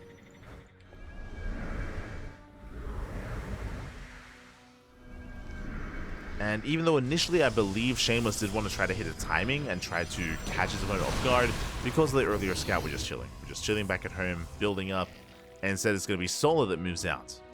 Solar's cut workers here at 76. Moving out with his roaches, they're going for the dive, going for the mothership, and the mothership is going to be targeted. Last, no detection. The detection was delayed, mothership goes down, and no more cloak. Solar, he's breaking through. He's almost maxed out already. It was a cheeky build here by Shameless. I appreciate it. Cheeky build rushing into mothership, but I mean, Solar saw everything. He shuts it down. He already had the Spire on the way. He just happened to be going into the Spire to begin with. And now he's pushing through. Pushing through that defensive line. Oh, not quite breaking the main army, though. Shameless, he's holding. Is holding on. Ooh, has to be careful not to overextend. Has to pull away.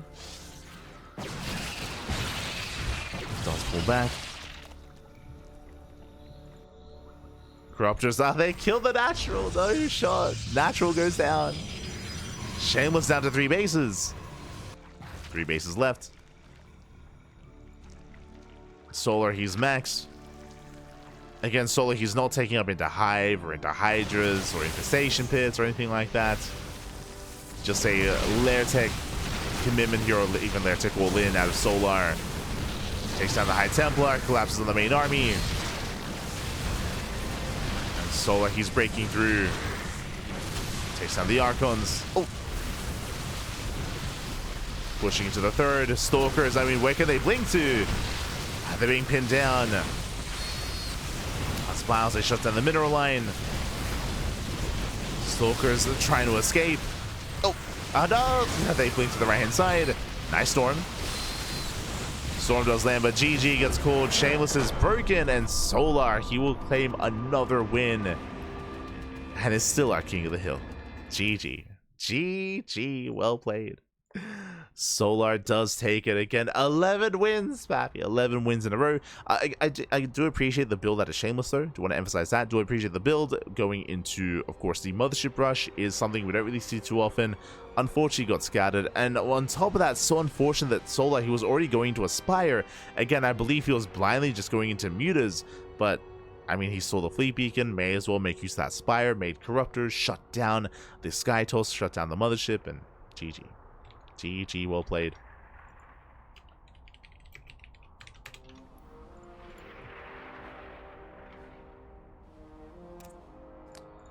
As with that, Solar takes down Shameless, and we saw plenty more games. We saw plenty more games ahead of us, plenty more games to come. Up next, we're getting ready for what looks to be another ZVP, potentially.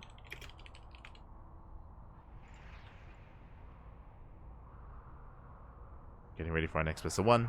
Ooh. Okay. We're getting ready for our next best of one here. It is going to be a best of one ZVP between Geralt and, sorry, between Solar and Geralt. Here we go. Fun fact, this is a rematch. Geralt actually took down Solar not too long ago. In, I believe, the Pegasaur Monday. Let me just double check. I might be misremembering and thinking of another player.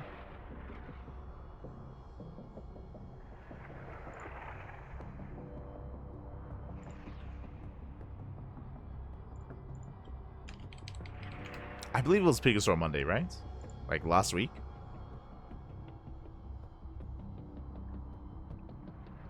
Yes, it was Pegasaur Monday number 17. It wasn't a 2-0, but Geralt, he 2-1. He took down Solar 2-1. And this was not that long ago either. So Geralt, he has gotten the most recent win over Solar. And we'll see if Solar can get his revenge. Again, best of one, so this could go either way. But Geralt is one of those players right now that has taken it and can bring Solar down. We'll see. We'll see how this goes. See how this goes. See where this takes us. As I'm assuming that we're going to get Geralt involved, but we are waiting here. I do see another player coming in as well. I mentioned earlier we saw Cristiano, we saw Demi. I see Sebestis as well. Sebestis. Good to see. Might see him later on.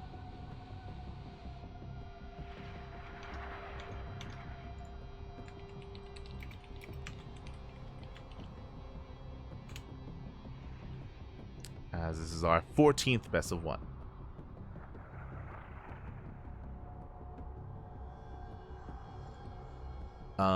Because this is our 14th best of one and it is 1 a.m. here in Australia, I might very quickly try and boil some water, actually. I'm gonna need some coffee, 100%. Like, I'm... Oh, no. I'm getting a little bit fatigued. Trying to keep up. Bunch of great games today. 100%. Great games. Alright, un momento. Okay. Gonna go on a short break. Short break. Gonna go quickly try and get some coffee going. And then we'll embrace the rest of our series as we are still waiting for Geralt to show up. All good. We have a little bit of downtime. See you soon.